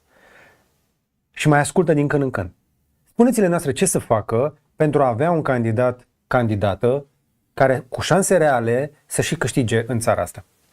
eu nu pot da sfaturi acestui partid pentru că nu mă identifică în niciun fel cu valorile lui. Eu v-am spus de la început... V-ar fi plăcut un PNL mai bun, știu, dar Eu n-avem. sunt un conservator, liberal conservator. Nu cereți unui liberal conservator să dea sfaturi unui partid progresist. Domnilor, trebuie să se hotărască. Nu poți să fii struț o cămilă ca în istorie ieroglifică. Da. Da, domnule profesor, progresul nu se reduce la ECPT. Nu. Haideți să nu, progresul e totuși eu progres. am fost. Ideea de Haideți că am pus degetul pe curcubeu acum. Nu, Păi da. ce e rău că e progres? Dumneavoastră credeți că eu n-am proprietatea cuvintelor? Da, dar vorbesc pentru cei care ne Am urmăresc. toată proprietatea cuvintelor. știu. Liberal conservator nu este cineva care vrea să trăiască precum Călin Georgescu cu apă fără cu electrolit sau prostii de genul ăsta. Eu mă gândesc la cineva ca Titu Maiorescu, ca Pepe Car, mă gândesc la cineva ca Ronald Reagan. Îl vedeți pe Ronald Reagan vorbiți precum Călin Georgescu? Eu de la acea tradiție mă revendic. Nu, vă rog să nu puneți mie vorbe în gură. Eu N-am- știu pentru că v-am citit. Păi, Nu atunci- trebuie. Dar cei care ne urmăresc nu v-au citit. eu cred Deci că... explicați ce înseamnă pentru Eu cred pentru mine liberal conservatorismul asta înseamnă să ții precum Vin Diesel mașina fără să dai turbo în orice moment. Să există o viteză a schimbării, oamenii să înțeleagă schimbările, să li se explice. o curbă a învățării. O curbă a învățării, ca oamenii să Și mi-ar priceapă. plăcea un partid ăsta în PNL care să vorbească cu vocea dumneavoastră a lui Papa Hagi, niște din ăștia. Domnul Buhnici, nu, Puțin probabil în viitorul apropiat. să vedeți. poate că domnul Bolojan va vorbi cu o voce mai bună decât a lui Nicolae Tot un Ciucă. primar, tot un funcționar. Nu e funcționar, nu. Nu, funcționar care n-a furat. Bolojan. E un Măcar n-a gospodar. furat. Nu, n-a furat, că altfel nu făcea la Eu ora de Sunt tare curios ce alonj are dânsul, dar Gospodar. E un administrator și super. cred că este De un cineva gospodar care avem are- nevoie acum? Nu. În Nu. primul rând avem nevoie de un om Nu, cu ai nevoie de- fermitate. Domnul Bolojan are o anumită fermitate. Pe și Ciucă avea fermitate, dar n-avea altceva. Nu. Cred că Ilie Bolojan Era atunci când un om cum să cade. Un om cum se a cade. fost un Exact. om distrus de un rol în care nu putea fi distribuit. Corect. Și care cel a înțeles cel că- care l-a distrus a fost președintele Claus Iohannis. Total de acord. Pentru că marele vinovat a situației pe care Claus trecem noi Iohannis. acum este, Claus Iohannis. suntem de acord? Da, Până la e vot, normal. mai are cineva dubii? Domnule președinte, dacă vă uitați Adică, aici, gândiți-vă, Claus Iohannis avea toate atributele ca să fie un șef de stat care să lase în urmă o moștenire.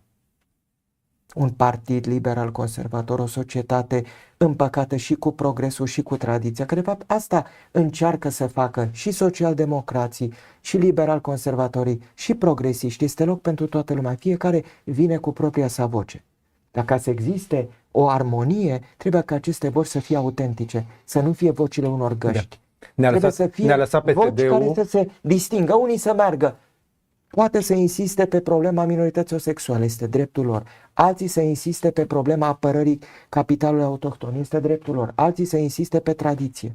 Nu e nimic rău. Alții să insiste pe o modernizare a Este loc pentru toată lumea. Uitați-vă la Donald Trump. Donald Trump este întruchiparea acestei capacități a Partidului Republican de a se reinventa. Așa este. Cu bune și cu rele, într-o formă care poate fi vulgară, brutală, agresivă.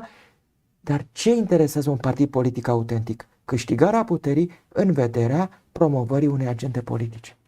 Și adică unui ideal politic. Exact. Are partid, pe care trebuie are echipă, pe care are trebuie să clare. ți-l indici. Exact. Eu cred că nu e nimic foarte clar de la început ce vrea să facă. Că nu e nimic rău ca la o masă să fie progresiști, liberali, socialiști, ce vreți dumneavoastră, dar omul să fie el. Nu dincolo de el să se afle niște păpușari, iar omul respectiv să fie precum generalul Ciucă, incapabil să transpire. L-au dus la măruță și au bătut joc de el. Da. E totuși general în armata română. A comandat trupe. În retragere. Dar oricum, general, rămâi toată viața ta prin ce ai făcut. L-am invitat și pe dânsul, știți?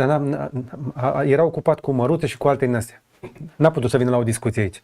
Credeți că îl puneam în dificultate? Așa, bun. Am stabilit așadar un Bolojan, un Nicușor Dan, un Negrescu, dar o să fie Ciolacu, altceva? Am stabilit că pe Călin Georgescu nu o să-l mai lasă să candideze. Haideți să ne mai gândim. Îl mai lasă pe Simion Otură, că acum e fumat. Deci vrea să facă echipă. Nu, de ce nu? De ce n-ar putea Simion? Păi nu pot să mai să repezi peste Trebuie să dai o supapă pentru aburul ăla naționalist. El și-a moderat discursul și cred că ai nevoie de el în turul 2 ca să... Dacă vrei să te joci. Dar ideal ar fi o situație, o revenire la spargerea acestui duopol și o revenire. Mai că e improbabil să se întâmple așa ceva. De ce? Pentru că nu doar dacă organizezi la anul pe vremea asta alegeri parlamentare anticipate și... Niște anticipate, da. Cum vi se pare că cu validarea asta la parlamentare, că aceleași ingerințe, același turbonos băgat pe TikTok s-a întâmplat și acolo? Vă referiți la Partidul Oamenilor Tineri. Și nu numai. Nu, bun, deci dacă tot... Banii cheltuiți de AUR, de SOS, de toate partidele astea și inclusiv împingerea lor, inclusiv din Boc-Pârâ și alte zone de genul ăsta. Păi toată seara vorbim despre niște improvizații și nu să vă mai întrebați. Între atâta improvizații s-a renunțat la una. Acum este o problemă foarte simplă. Nu poți în acest moment să lipsești democrația de singurul pilon care a mai rămas, Parlamentul. Las-o pe asta. Gândiți-vă, ar fi însemnat... Cum o să fie în Parlamentul ăla cu toți băieții aia? E o problemă de legitimitate. Deci, viitorul Parlament asupra lui va plana cu timpul această suspiciune. Ok. E un Parlament care va fi și ca Parlamentul în care a fost Partidul Poporului Dan Diaconescu, un Parlament în care se vor recruta traseiști. Partidul Oamenilor Tineri este un partid creat în laborator, probabil în același laborator în care a fost creat și Călin Georgescu. Nu, problema este de ce nu se repetă și alegerile parlamentare. Partidul care pe mine mă uluiește prin selecția autentică a cadrului este SOS România. Acolo, într-adevăr, vezi o direcție.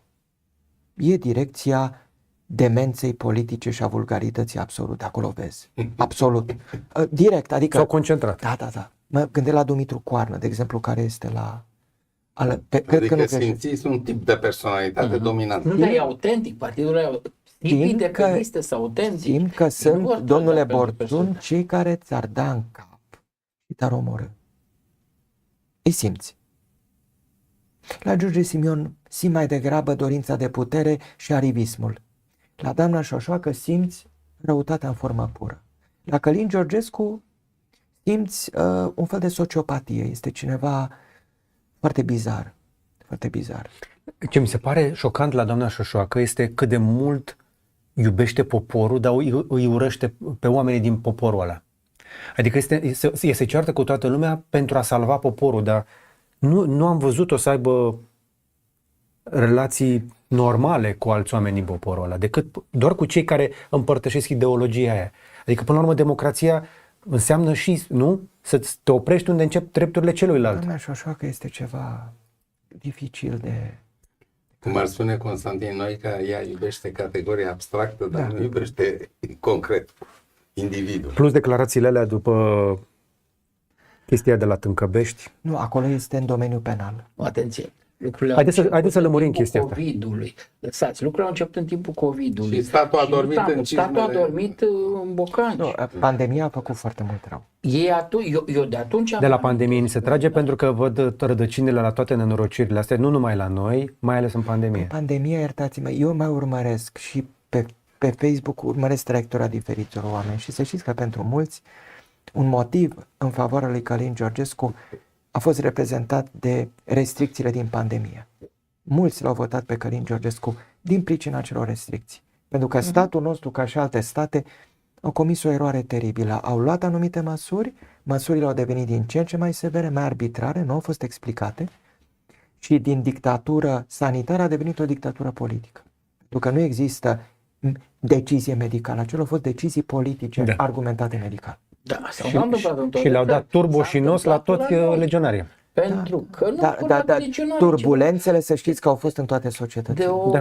Turbulențele au fost în toate Și societățile. în Italia. lipsă Și în de Italia. comunicare. În Statele Unite, dacă vă uitați puțin, una dintre falile care s-a creat suplimentar în societate a fost cea din timpul pandemiei, când statele, Da. parte din federație, au aplicat politici diferite în funcție de ideologia guvernatorilor respectivi. Vorbeam înainte să începem cum au crescut podcasturile. Podcasturile Au crescut, da. au crescut mai ales în pandemie și mai ales pentru că la podcasturi se spuneau lucruri diferite față de televiziuni, care toate erau și acolo, surprize înrolate. Iertați-mă, cred că trebuie să învățăm ceva din ce s-a întâmplat în Statele Unite.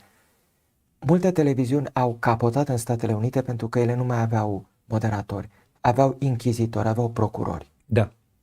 care, de exemplu, ca să fiu foarte explicit, îl luau pe Donald Trump, îl puneau în mijlocul lor și îl distrugeau. Și oamenii au simțit că acela nu mai este o televiziune. Da. Știu că voi deveni extrem de impopular. Unde? Unii, În unele televiziuni. Da, am văzut că vă mai cheamă pe la televiziune. nu, voi deveni popular în ochii altora, în ochii, televiziune nu mă interesează pe în ochii unora care vor socoti că sunt, precum Mihail Neamțu, autor al cărții Fenomenul Trump. Eu n-am scris o carte cu titlul Fenomenul Trump, nu sunt membru AUR, nici nu intenționez să fiu, dar cred că Donald Trump s-a adresat, de exemplu, lui Joe Rogan, tocmai pentru că televiziunile de tip MSNBC au acționat într-o manieră care le-a descalificat deontologic. Asta Acum- e Și în afară de Așa. COVID mai adaug doar o temă foarte importantă pentru România, pentru că România, te uiți pe hartă și îți dai seama, România fiind lângă Ucraina, n-are cum să nu afecteze emoțional. Războiul. Nu? E vorba de Ucraina, războiul din Ucraina. Faptul că autoritățile române Nu au comunicat. nu au ieșit să explice de ce România trebuie să susțină, de ce e importantă victoria Ucrainei, de ce ucrainienii nu luptă doar pentru ei, ci luptă și pentru noi, nu și apără Occidentul, până la urmă, nu, repet, natura are orare de vid. Nu, și în spațiul ăsta lăsat liber de decidenții români au intrat tot felul de lighioane, unii care probabil sunt finanțați direct de Și ruși, alții care prin cred Chișinău, sincer și anumite alții lucruri. care cred sincer anumite Bineînțeles. lucruri. Domnule, ucrainienii au și ucraini trebuie să Scopul plătească, scuză mijloacele, Rusia nu? e Așa. Toată lumea vrea un pic de putere. Și pe asta a măsură fost ce acest a război doua s-a temă. prelungit, efectele s-au simțit. E Apropo un de război război. care durează aproape de 3 ani și el face extraordinar de mult rău și țărilor din jur. Uitați-vă Moldova, uitați-vă România. E o realitate. Ne apropiem de final pentru că v-am Da, promis că nu da. vă țin prea mult. Aș închide un pic deși avem din ce în ce mai mulți oameni care ne urmăresc. E un subiect mai greu, însă se întâmplă niște chestii în perioada asta și în legătură cu războiul și cred că au cumva legătură și cu ce se în întâmplă. Siria. Exact.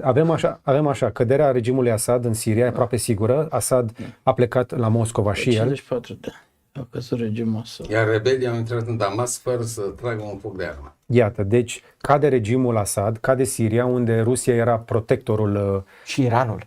și Iranul. Rusia, Iranul și Hezbollah. Și Hezbollah, care Hezbollah iarăși a picat, este aproape distrusă de Israel. Nu mai este capabilă să intervină în Siria să-l salveze pe prietenul Assad. Mai Asta sunt este. câteva mii de luptători, înțeleg că doar 200, 230, 250 au trecut să râd, dar vă dați seama, 200. Dar aș mai adăuga două lucruri. Știm deja că situația Rusiei este deja dificilă oricum și în Ucraina, unde pierd sute și mii de oameni în fiecare zi. Apoi mai au problemele alea din Kursk. Sute, pierd vreo 1500. Eu am fost sute, conservator, să zic așa. 1500 de 1500 de oameni pe zi. fiecare zi. În octombrie au pierdut, da? Da, bun. 1500. Rubla s-a prăbușit. Ei au oprit orice fel de cumpărare de rublă, nu știu dacă știți, deja de vreo săptămână nu se mai cumpără Da, rublă. nu mai pot să țin. Și cursul s-a dus în cap. Și dacă legi un pic toate chestiile astea, Horațiu Potra, care este unul dintre oamenii care colaborau cu Wagner în Africa, 1000 și ceva de operatori speciali, mercenari în Africa, este reținut la București, are și el o problemă să dea o mână de ajutor rușilor din Africa, par așa niște mișcări pe o tablă de șah Păi să care știți. duc către un final de 2024, ca să zic, folosesc un eufemism foarte interesant. Cum vedeți sfârșitul de 2024, începutul de 2025 în condițiile astea? Oh, foarte tare, dar cu ceva optimism. Adică Sunteți optimist? eu sunt optimist, eu nu sunt nu, isterico-pesimist că vine Trump să sfârșește lumea, să sfârșește democrația, să sfârșește Ucraina, o să toată Europa... Nu credeți că Trump o să-i facă pe plac lui Putin? Nu, niște cum. Vă dau niște argumente ca să fiu mai impopular. Niște cum. Ca să-mi cresc impopularitatea. Nu, că sunteți foarte popular la comentarii. Eu Oamenii vreau spun, să vă dau- domnul Chel vorbește foarte bine. Mă mulțumesc că este genul de compliment pe care... Suntem pe internet, să știți. Da. Credeți-mă, eu am printre studenții mei oameni care s-ar regăsi în aceste comentarii. Trebuie să Adică vă aducem mai des ca să vă trebuie înveți, să știți. nu ai nicio problemă. Mi s-a Deci, spus în toate felurile. Argumente. Căderea regimului din Siria Așa. n-ar fi fost posibilă dacă Israelul nu ar fi avut acea campanie teribilă împotriva Iranului și Hezbollah. Și Hamas. Și Hamasul, da. Bă, Hamasul la sud, iar ceva egal. Păi nu, Hezbollah. Hamasul a forțat Hezbollah să intre și după aia au măcinat pe cei din Hezbollah. Rusia, Hezbollah, purtând sigur. război din Ucraina, l-a abandonat pe Assad. Corect. Președintele Trump a făcut o vizită la inaugurarea, redeschiderea Aici, la Catedralei Notre-Dame Ieri. și a avut o întâlnire cu Macron și cu președintele Zelensky. După toate aparențele, e o încercare... Săptămâna trecută, 5 zile, Iermac, șeful administrației La vizită. prezidențiale, a fost în Florida, discutat, Da. a pregătit... Cine e Iermac? Iermac, Șeful Andrei de Iermac cabinet- este șeful de cabinet administrației prezidențiale. A cui? Office. A lui office Zelensky. prezidențial, A lui Zelensky, cabinetul ca să prezidențial înțeleg. al lui Zelensky la Kiev. Și s-a dus în America ca să discute cu echipa lui Trump care va fi... Ok. va fi Alte argumente. după 20. Cred că Statele Unite vor fi foarte atente la două țări, China și Iran. Și fiind atente la China și Iran, prin ricoșeu vor fi atente și la Rusia. Cred că administrația Trump privește Rusia drept veriga cea mai slabă, socotind În axa China răului. cel mai important pericol. China este adevăratul inamic și Rusia este veriga slabă. Rusia este, Armand știe mai bine decât noi lucrurile astea, Rusia este un stat imperialist clasic. Da. În Inclusiv opoziția imperialistă. În Africa bănesc că pierderea Siriei va avea consecințe. Pentru că Cât de gravă e Siria, pierderea Taurus Siriei? și Hameni, alea sunt cele două baze militare care deserveau Africa. Deci toate transporturile către Africa, toată logistica pe Africa era ținută de Taurus. Da? Atenție, noi nu știm dacă Putin va negocia cu cei care preau puterea și va păstra, pentru că dacă vă uitați la Tachia s-a oprit înaintea rebeliului. Iar zona șiită, de unde de fapt provine familia Alauiții, da. Alauiții, n-au intrat pentru Pentru a evita- partea rebelilor sunt suniți și acolo ai vechea dispută între suniți și șiți. Și de văzut ce va negocia Putin cu... Rebelii aceștia din Siria, ca să fim foarte clar pentru ascultători, Sunt teroriști. nu sunt George Simion, nu sunt Diana Șoșoacă, nu sunt nici măcar omul cu apa cu electrolit. Dacă i-ați văzut, sunt niște oameni Cu barbă. cu barbă, Analfabet și cu Kalashnikov. sunt niște figuri înspăimântătoare. șeful lor este cineva care înțeleg că a fost deținut de americani Barbara, câțiva ani. Bun. Și este pe Most Wanted list. Deci, practic, de acolo se scoate șobolanul cu 10 milioane de... ăsta, cu flamethrower, cum îi spune? Președintele Trump a formulat de o manieră specifică domniei sale. Nu este treaba noastră să-i lăsăm să o rezolve între ei. Ok. Dumneavoastră, domn profesor, cum o vedeți? Deci înțeleg că dumneavoastră vreți un fir roșu. Există? Tuturor evenimente. Există? Nu știu dacă există, eu speram să-l aud de la toți. Nu există fir roșu. Vreți fir roșu? Mergeți la Claus Iohannis. Că el e firul roșu. De 10 ani e firul roșu. Și mă mai stă încă câteva luni. Bun, la nivel mondial, cred că asistăm în continuare la lupta dintre două mari paradigme culturale, care în antropologia culturală se numesc universalism și localism. În limbaj politic se numesc globalism și autohtonism sau suveranism. Suveranism. Total de acord. Asta va fi lupta la nivel mondial și vor fi agenți statali care vor milita pentru o paradigmă și nestatali, corporațiile transnaționale sunt nestatale. Ceea ce mă deranjează pe mine așa intelectual e când văd că sunt oameni care cred că globalizarea e o propunere. E un proiect al corporațiilor transnaționale. Ele sunt produsul globalizării. Ele propun globalizare. Tuturor ne-a plăcut să călătorim, să mâncăm chestii, să ne alegem de pe raft. Procesul globalizării e un proces istorico-natural sau obiectiv, implacabil și care are rădăcinile cele mai adânci în mecanismele de reproducere a capitalului. Piețele. Piețele. Și e de secol XIX-20. Exact, prima globalizare era înainte de primul război mondial și a fost distrusă de primul război mondial. Deci, capitalul nu se poate reproduce, moare, dacă dă faliment, adică în termenii, decât dacă își dezvoltă, circulă și are piețe tot mai mari. Și atunci statele feudale au fost înlocuite cu statul-națiune, statele naționale sunt înlocuite cu comunitatea globală și asta este un proces implacabil, nu-l putem opri. A fi patriot în ziua de astăzi înseamnă a înțelege acest fenomen, a înțelege noile reguli și a juca pe regulile lui și a da gol pentru România. Atunci ești patriot. A te face când nu-l vezi sau a băga capul nisip ca struțul, fiindcă ție nu-ți place, pentru că ți se pare că nu mai respectă identitatea ta de telormănean. Nu ne scuzați-mă, eu mă simt și telormănean, și român, și european, și cetățean. Bine, acum mi se pare să te dai dacă mergând cu BMW-ul să mănânci la un restaurant italienesc. Dar care e problema? Adică sunt oameni care, pentru că unii au pierdut, deci globalizarea are câștigători și perdanți.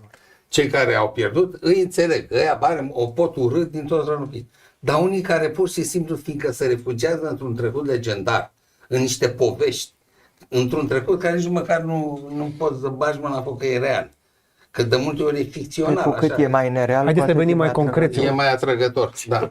Și să te opui globalizării și să scoți România din acest context al interdependențelor de dragul unei năzăriri, suveranitatea. Asta este nefezabil. Nu e. Da, Toată lumea de la oraș le plânge de milă celor de la țară, dar nu se zice nimeni cu adevărat să vadă care sunt problemele lor, că problema lor nu este să le dai încă un porc în curte, că nu asta își doresc. Oamenii nu-și doresc chestiile pe care noi ni le imaginăm în legătură cu problemele lor. Nu mai există oameni care să vină cu ziua la muncă la țară, nu știu că știți. Ba da. Cine să stai lemnele. Tata la 72 de ani a săpat, el cu târnacopul, un șanț de 34 de metri să-și pună în pământare la fotovoltaice. N-a avut pe cine să aducă în curte, să-i sape un șanț. Că a vrut să plătească.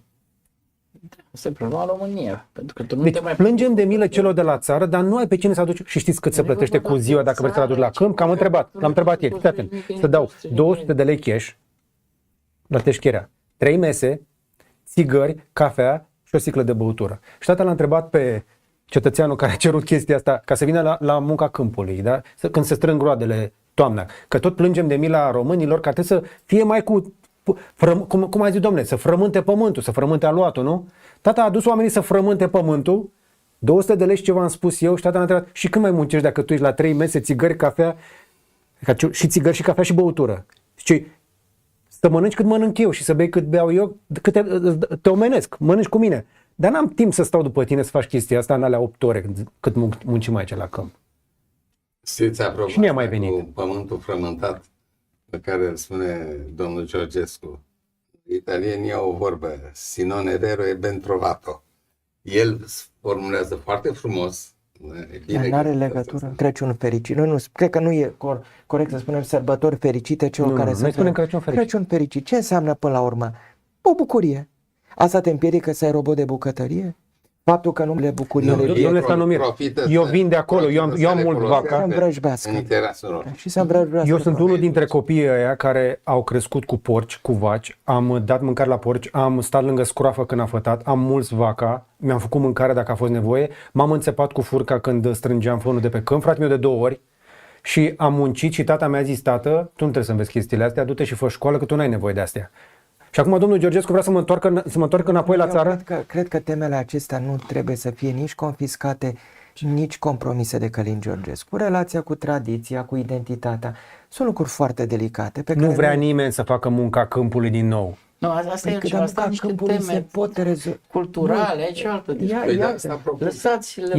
El propune ad literam să muncim. Dar temele culturale, temele culturale mișcă pe oameni. A trecut uraganul Georgescu. Da, să știți că temele îi mișcă pe oameni, să știți. Temele îi mișcă pe oameni. E important pentru oameni să le spui că aparțin unui loc, că locul e important, că trebuie să-ți iubești orașul, satul, Da. că trebuie să-ți iubești țara, dar și continentul din care faci parte, că faci parte dintr-o civilizație. Da. Problema e că le spune Georgescu, trebuia să le spună altcineva. De acord. Au lăsat lui Așa Bun e. și atunci a venit și temele astea au fost Uitați. învățate de Georgescu. Ascultătorul asta poate să intre, de exemplu, să urmărească pe YouTube un discurs al lui De Gaulle. Astea sunt temele Da. conservatoare clasice. Sau să urmărească un discurs al lui Churchill, le spunea Churchill în 40. E nevoie ce? Să ne apărăm modul de a fi. Auzi, dacă vreți, vă dau și de pe partea cealaltă. M-am uitat la discursul lui Mélenchon. Băi, nene, ce vorbește inclusiv de spațiu și de inteligență artificială. Poți să auzi așa ceva în politică? Oameni care să vorbească despre un viitor tehnoecologic. Dar vorbesc despre viitor, nu despre trecut. Asta e problema. Noi când vorbim și despre viitor, pentru că noi deocamdată vorbim despre coada vacii, când de fapt în 2025 ne avem niște probleme reale de deficit. Mélenchon în particular este un politician care a avut un efect destructiv în Franța. De acord, dar discursul lui măcar... Da, demagogilor sunt superiori demagogilor noștri. Exact. Totuși au școală, au o tradiție, Despre asta vorbim. oratorie, nu... Școala Producție. normală Da, superioară, Valoare de producție. E vorba de niște secole. TikTok. Adică când domnul Georgescu era, strămoșii domnului Georgescu frământau cozonacul, ei le aveau pe La Fontaine.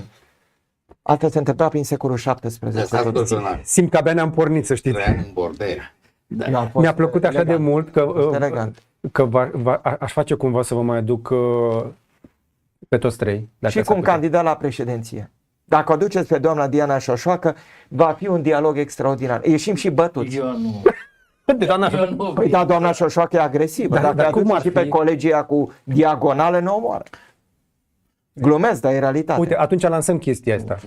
Nu glumesc, nu, să ne înțelegem. Era o glumă. Orice candidat care trece pe aici, îi dăm ștampilă că a supraviețuit. E o glumă amară pentru că dacă ați urmărit mesajul primit de Victor Rebenciuc, Aoleu, astea sunt lucruri îngrozitoare. Da, îngrozitoare. există asta. Dar nu doar domnul Rebenciuc, stați un pic. Nu, poate ar fi bine să le explicăm ce au căutat ei la Tâncăbeș pe finalul emisiunii, nu? Spuneți. Adică la Tâncăbeș este îngropat Corneliu Zela Cotreanu și, de fapt, toți cei care au fost uciși extrajudiciar de statul român. Mișcarea legionară a omorât, a comis pogromuri. Ce înseamnă pogrom pentru cei care au deschis internetul mai târziu? Intri în octombrie 2023, fâșia Gaza, Israel. Intri într-un chibuț, vezi pe toți evrei, îi omori și pe copii îi arunci în cuptorul cu microunde. Asta înseamnă pogrom. A înțeles lumea acum? Ce a făcut Hamasul? Ăsta e pogrom. Echivalentul Hamas în perioada interbelică la noi erau legionari. Acum au făcut nota de cristal. Da. Și ce au făcut și în Germania nazistă? Ce au făcut și pogromul de la Iași? Să caute pe internet pogromul de la Iași. I-au băgat pe oameni în tren, pe evrei în tren, nu le-au dat mâncare, nu le-au dat apă și i-au plimbat în căldură până i-au omorât. Târgu Frumos, Iași. Da, asta e. Da. Asta înțeleg. În noiembrie 40 au luat, i-au omorât, Da. după ce i-au omorât, i-au dezbrăcat și i-au agățat în cârlige în abator. Asta. Adică Dacă poate cineva să vizualizeze imaginea, oameni... Deci ăștia sunt și cultul patrioții. morții, cultul morții. La cea mai mare manifestare a lor, cred că din octombrie 40, din Piața Unirii, aveau marele portret al lui Codreanu la care se închină și doamna Șoșoacă, în față erau Sima și cu Antonescu, ambii cu diagonală, cred că atunci a purtat și Ion Antonescu, și toți spuneau prezent. Rosteau numele morților, ei ziceau prezent. Cultul morților, în primul rând, că în această formă nici măcar nu este o formă de creștinism, este o formă de păgânism. Păgânism venit din Egipt. Păgânism Ei au dement. cartea morții. Păgânism dement. Toți ne iubim morții, dar nu scoți toporul, dai în cap și îi chem pe morți. Dar haideți să este ceva explicăm un pic. oribil. Ăsta este adevăratul faliment oricărei idei, proiect politic, partid, orice fel de idee moare Crima. pentru mine în momentul în care, nu doar crima, că noi acum Elogiul noi avem crimei memorie asta scurtă, face. elogiul crimei și că în momentul în care nu-ți convine ce spun ceilalți, te duci și la ameninți cu moartea pe Victor Rebenjuc și nu numai pe jurnaliști. Nu, dar spunându-i, fiți atenți ce îi spune, ai făcut destul de rău, de mult rău acestui popor, du-te să mori. Nu este singurul care a Un primit om care mesajele a astea. contribuit la educația poporului, la formarea lui. Să-l insulți pe Victor Rebenjuc E ceva, e ca și cum a insulta ideea însăși de teatru românesc și de cultură. Da. Este oribil. Dar doamna Dar Șoșoacă, ei nu care fac s-a dus diferența. cu bezmeticii aceea și cu apologeții legionarismului la Tâncăbești, intră sub incidența legii penale. Și toți cei care le-au tolerat dezvoltarea acestei mișcări pentru că s-a întâmplat sub ochii Salutul instituțiilor. nazist este interzis pe teritoriul României. Este infracțiune să... Dar când a strigat, după ce a fost descalificat, a strigat trăiască legiunea și capitanul, nu, în public, filmată și dată pe... Deci Eu cred că ar trebui să înțeleagă cei Da. care ne urmăresc un singur lucru. Orice ideologie care se servește de camere de gazare, de topoare pentru a extermina pe evrei, este o ideologie subumană. Este o ideologie care te scoate din rândul speciei. Nu există nimic mai odios decât antisemitismul. Și cei care îl practică, îl tolerează, îl încurajează prin inacțiune, sunt niște criminali. Inacțiunea în acest caz al Ce țin coportaș la cred. copartași. Sunt complici. Dar orice violență politică și teroare este... Nu, eu m-am referit la antisemitism pentru că antisemitismul știți cât de prezent România. este. E Intri pe prezent. orice forum E prezent. și spun, dar noi știm de ce e problema cu evrei, sunt peste tot. Da. Peste tot întâlnești acest argument. De ce au pățit ce au pățit în Israel când au invadat Hamașii aceia? Păi știm noi. E cea mai răspândită teorie a conspirației. Sigur. E Și- o explicație. Mă scuze, dar îndemn. poate nu suportă paralela, dar e ca cu LGBT-ul. Noi suntem de 17 ani în Uniunea Europeană și încă ne e frică că o să vină să ne oblige să facem chestia asta. Evreii sunt iarăși băgați peste tot, sunt o grămadă de teorii nenorocite de felul ăsta, dar... Școală, e o problemă de școlarizare, o problemă de... Exact. Nu, cum e, De gândire deceniul critică, de mai multe evoluției cu școli sau cum. Păi stați România puțin. educată. Da, România educată. În Proiectul școală nu se mai face istorie, nu se mai face filozofie, nu se mai face logică, adică începutul gândirii critice. Deci acolo unde nu mai poți să scoți oameni care gândesc, care cunosc când istoria tu țării, ai o țară în care un prim-ministru nu-și găsește diploma de bacalaureat, în care ai miniștri care au diplome de facultăți, universități particulare, Biotera și alte ciudățenii, de ce să ne mirăm că bună parte a publicului... dar trebuie să vorbim în legătură cu Biotera lucrurile. este o ciudățenie pentru că nu a primit nici astăzi. Iertați-mă, Biotera, poate că... Ba, nu. Există Nu, Biotera? Există. E o universitate care nu e Neacreditată. acreditată de minister, dar care dă diplome în știre funcționarilor de stat din instituții ale statului, inclusiv instituții. Știți care e de tragedia? Mediocritatea asta a lor alimentează radicalismul. Pentru că pe undalul mediocrității, când îți vine cineva și spune am o soluție, care e soluția ta? Păi să exterminăm dușmanul. Care e dușmanul? Păi știm care e dușmanul. Ori evrei, ori cei aliați cu evrei. Ori evrei, Soros, ori Soros, ori mai nou jurnaliștii. Pentru că una dintre teoriile care circulă și abia aștept să fie validată sau invalidată de autorități este că acei oameni care veneau spre București aveau o listă cu politicieni și jurnaliști Iar în ultima săptămână am văzut foarte multe amenințări la adresa jurnaliștilor, inclusiv eu am primit inclusiv live, cu voce, nu doar în text de la tot felul de conturi anonime, și vreau să le spun tuturor celor care au de gând să trimită astfel de amenințări și astfel de mesaje că adresa noastră este publică, dacă vor ne pot căuta aici, tot trebuie să scrie Cavaleria pe Google Maps, nu ne intimidează și să înceteze să facă lucrurile astea pentru că încă mai trăim într-o țară democratică și există instituții și o să sesizăm toate instituțiile de care este nevoie. Dar simplu fapt că am ajuns în 2024 să fie nevoie să spun căcatul ăsta aici, mă înfurie rău de tot. Dar cine e de vină? Nu cumva sunt de vină autoritățile care au tolerat sub pretextul că ele controlează acest fenomen? Ba da. Trebuie vă raportul E acest SRI-ului. stat Nu sunt moștenit de periculoase. la Controlăm. Ceaușescu. Mulțumim. Stat Să amestecat cu partidul. Partidul stat. Partidul stat și cu serviciile. Pentru că sub Ceaușescu fenomenul a fost următorul. Statul a fost confiscat de partid, partidul a fost confiscat de cuplul Ceaușescu, Elena și Nicolae Ceaușescu, și statul român era condus de două persoane. Era un În fenomen momentul stat care sultanistic. da, cele două persoane au murit, s-au dus în mormânt, A fost s-au dus preluat. cu stat cu tot. Și statul a fost preluat de Ion Iliescu, care l-a creat după chipul și asemănarea lui cu adevărul. Ion Iliescu totuși avea o ideologie. Cu bune și cu rele. Ion Iliescu credea în ceva. Credea. Era un om cu o identitate. Pentru că era un om de stânga, stătuse la coadă. Ăștia nu au stat în viața lor la o Ion coadă Iliescu, la în primul rând, era comunist, domnule Bortea. Bortea. Era comunist. La Formula 1. În anii 90 în Parlament, este întâmplat vin în dincolo de România asta. și Nu- țin minte nu politicieni de atunci de Ion care Iliescu. aducem repugnanță. Copilăria lui din Oltenița, nu. Da, avea o justifica, o direcție Avea o morală, biografie care etică. îl făcea să creadă. Când stai cum stăteam eu când eram la 10-12 ani la coadă la pâine neagră cu cartela în mână și îmi doream o societate mai bună și mai dreaptă, la vârsta aia. Dar știți care e problema? Că Ion Iliescu după aceea a lucrat pentru un sistem în care, de exemplu, Elisabeta Rizea a fost condamnată la ce a Da, fost. dar el niciodată nu s-a confundat cu sistemul. Tot A timpul a fost, avut o da, în 90 la mineriade și a confundat cu de-aia l-au și sistemul. hăituit. Obligatoriu De-aia l-au trebuie și invitat la hăituit IGDLCC domnul Ion Iliescu. Stanin. Și l-au mutat ba la Timișoara, ba la Toată lumea Iași. insistă, domnul Stanomir trebuie invitat invitat la- Ce separat. vreți să mă alerge aia de la Tâncăbești? Eu în particular mă aduc aminte, eram la ICCMR, conduceam institutul și am fost invitat, cred că la o manifestare din aceasta despre care nu știam foarte multe și am vorbit eu ce am vorbit și pe stradă unul a sărit din spate și mi-a zis așa: o să te omorâm și pe tine și pe țărăniștii Nu tăi. cred. Da, că eu vorbisem de Iulu Maniu.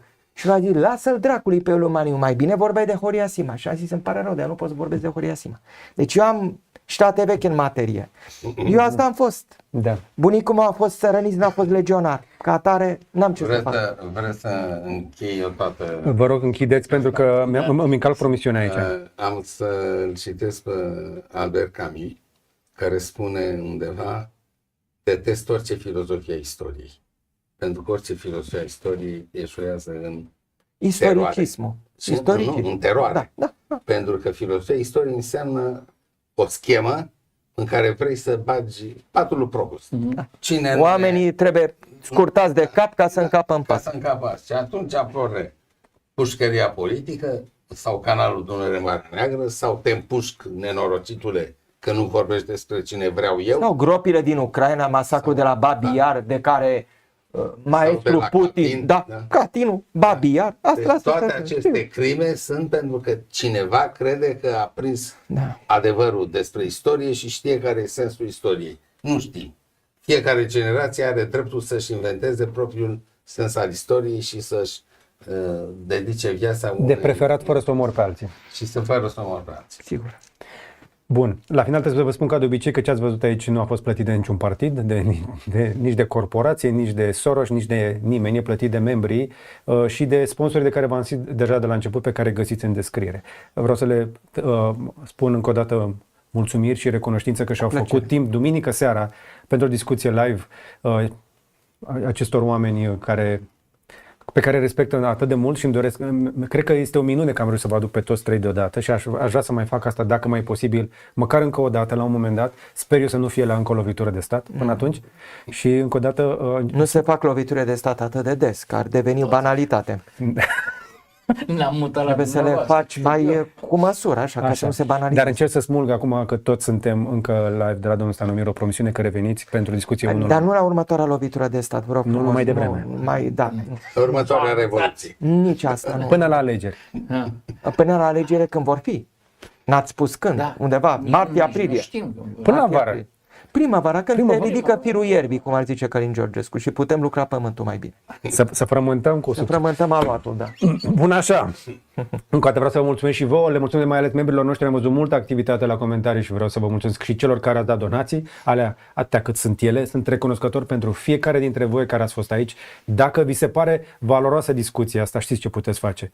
Dați un share, dați un like, abonați-vă dacă n-ați făcut-o deja. Duceți discuția asta mai departe, eu cred că este valoroasă. Putem avea conversații libere, fără televiziuni și fără proptele și fără sârme și fără chestii de genul ăsta. Ce ați auzit încă o dată este fix opinia invitațiilor mei, nu le-am dat nicio temă de casă și în niciun caz nu cred că ar accepta așa ceva. Cam atât însă pentru seara asta de duminică 8 decembrie. Faceți zoom out, relaxați-vă, situația este sub controlul lor. Ne revedem înainte de alegerile viitoare, dar până data viitoare să vă fie numai bine. Și să nu uit, până de stop, să-i mulțumesc lui Radu și lui Vlad care m-au ajutat aici cu live-ul. Asta este marea noastră televiziune de aici, de la Cavaleria din seara asta. Mulțumesc Radu, mulțumesc Vlad, încă o dată vă mulțumesc tuturor. Seară faină, numai bine, gata, am încheiat.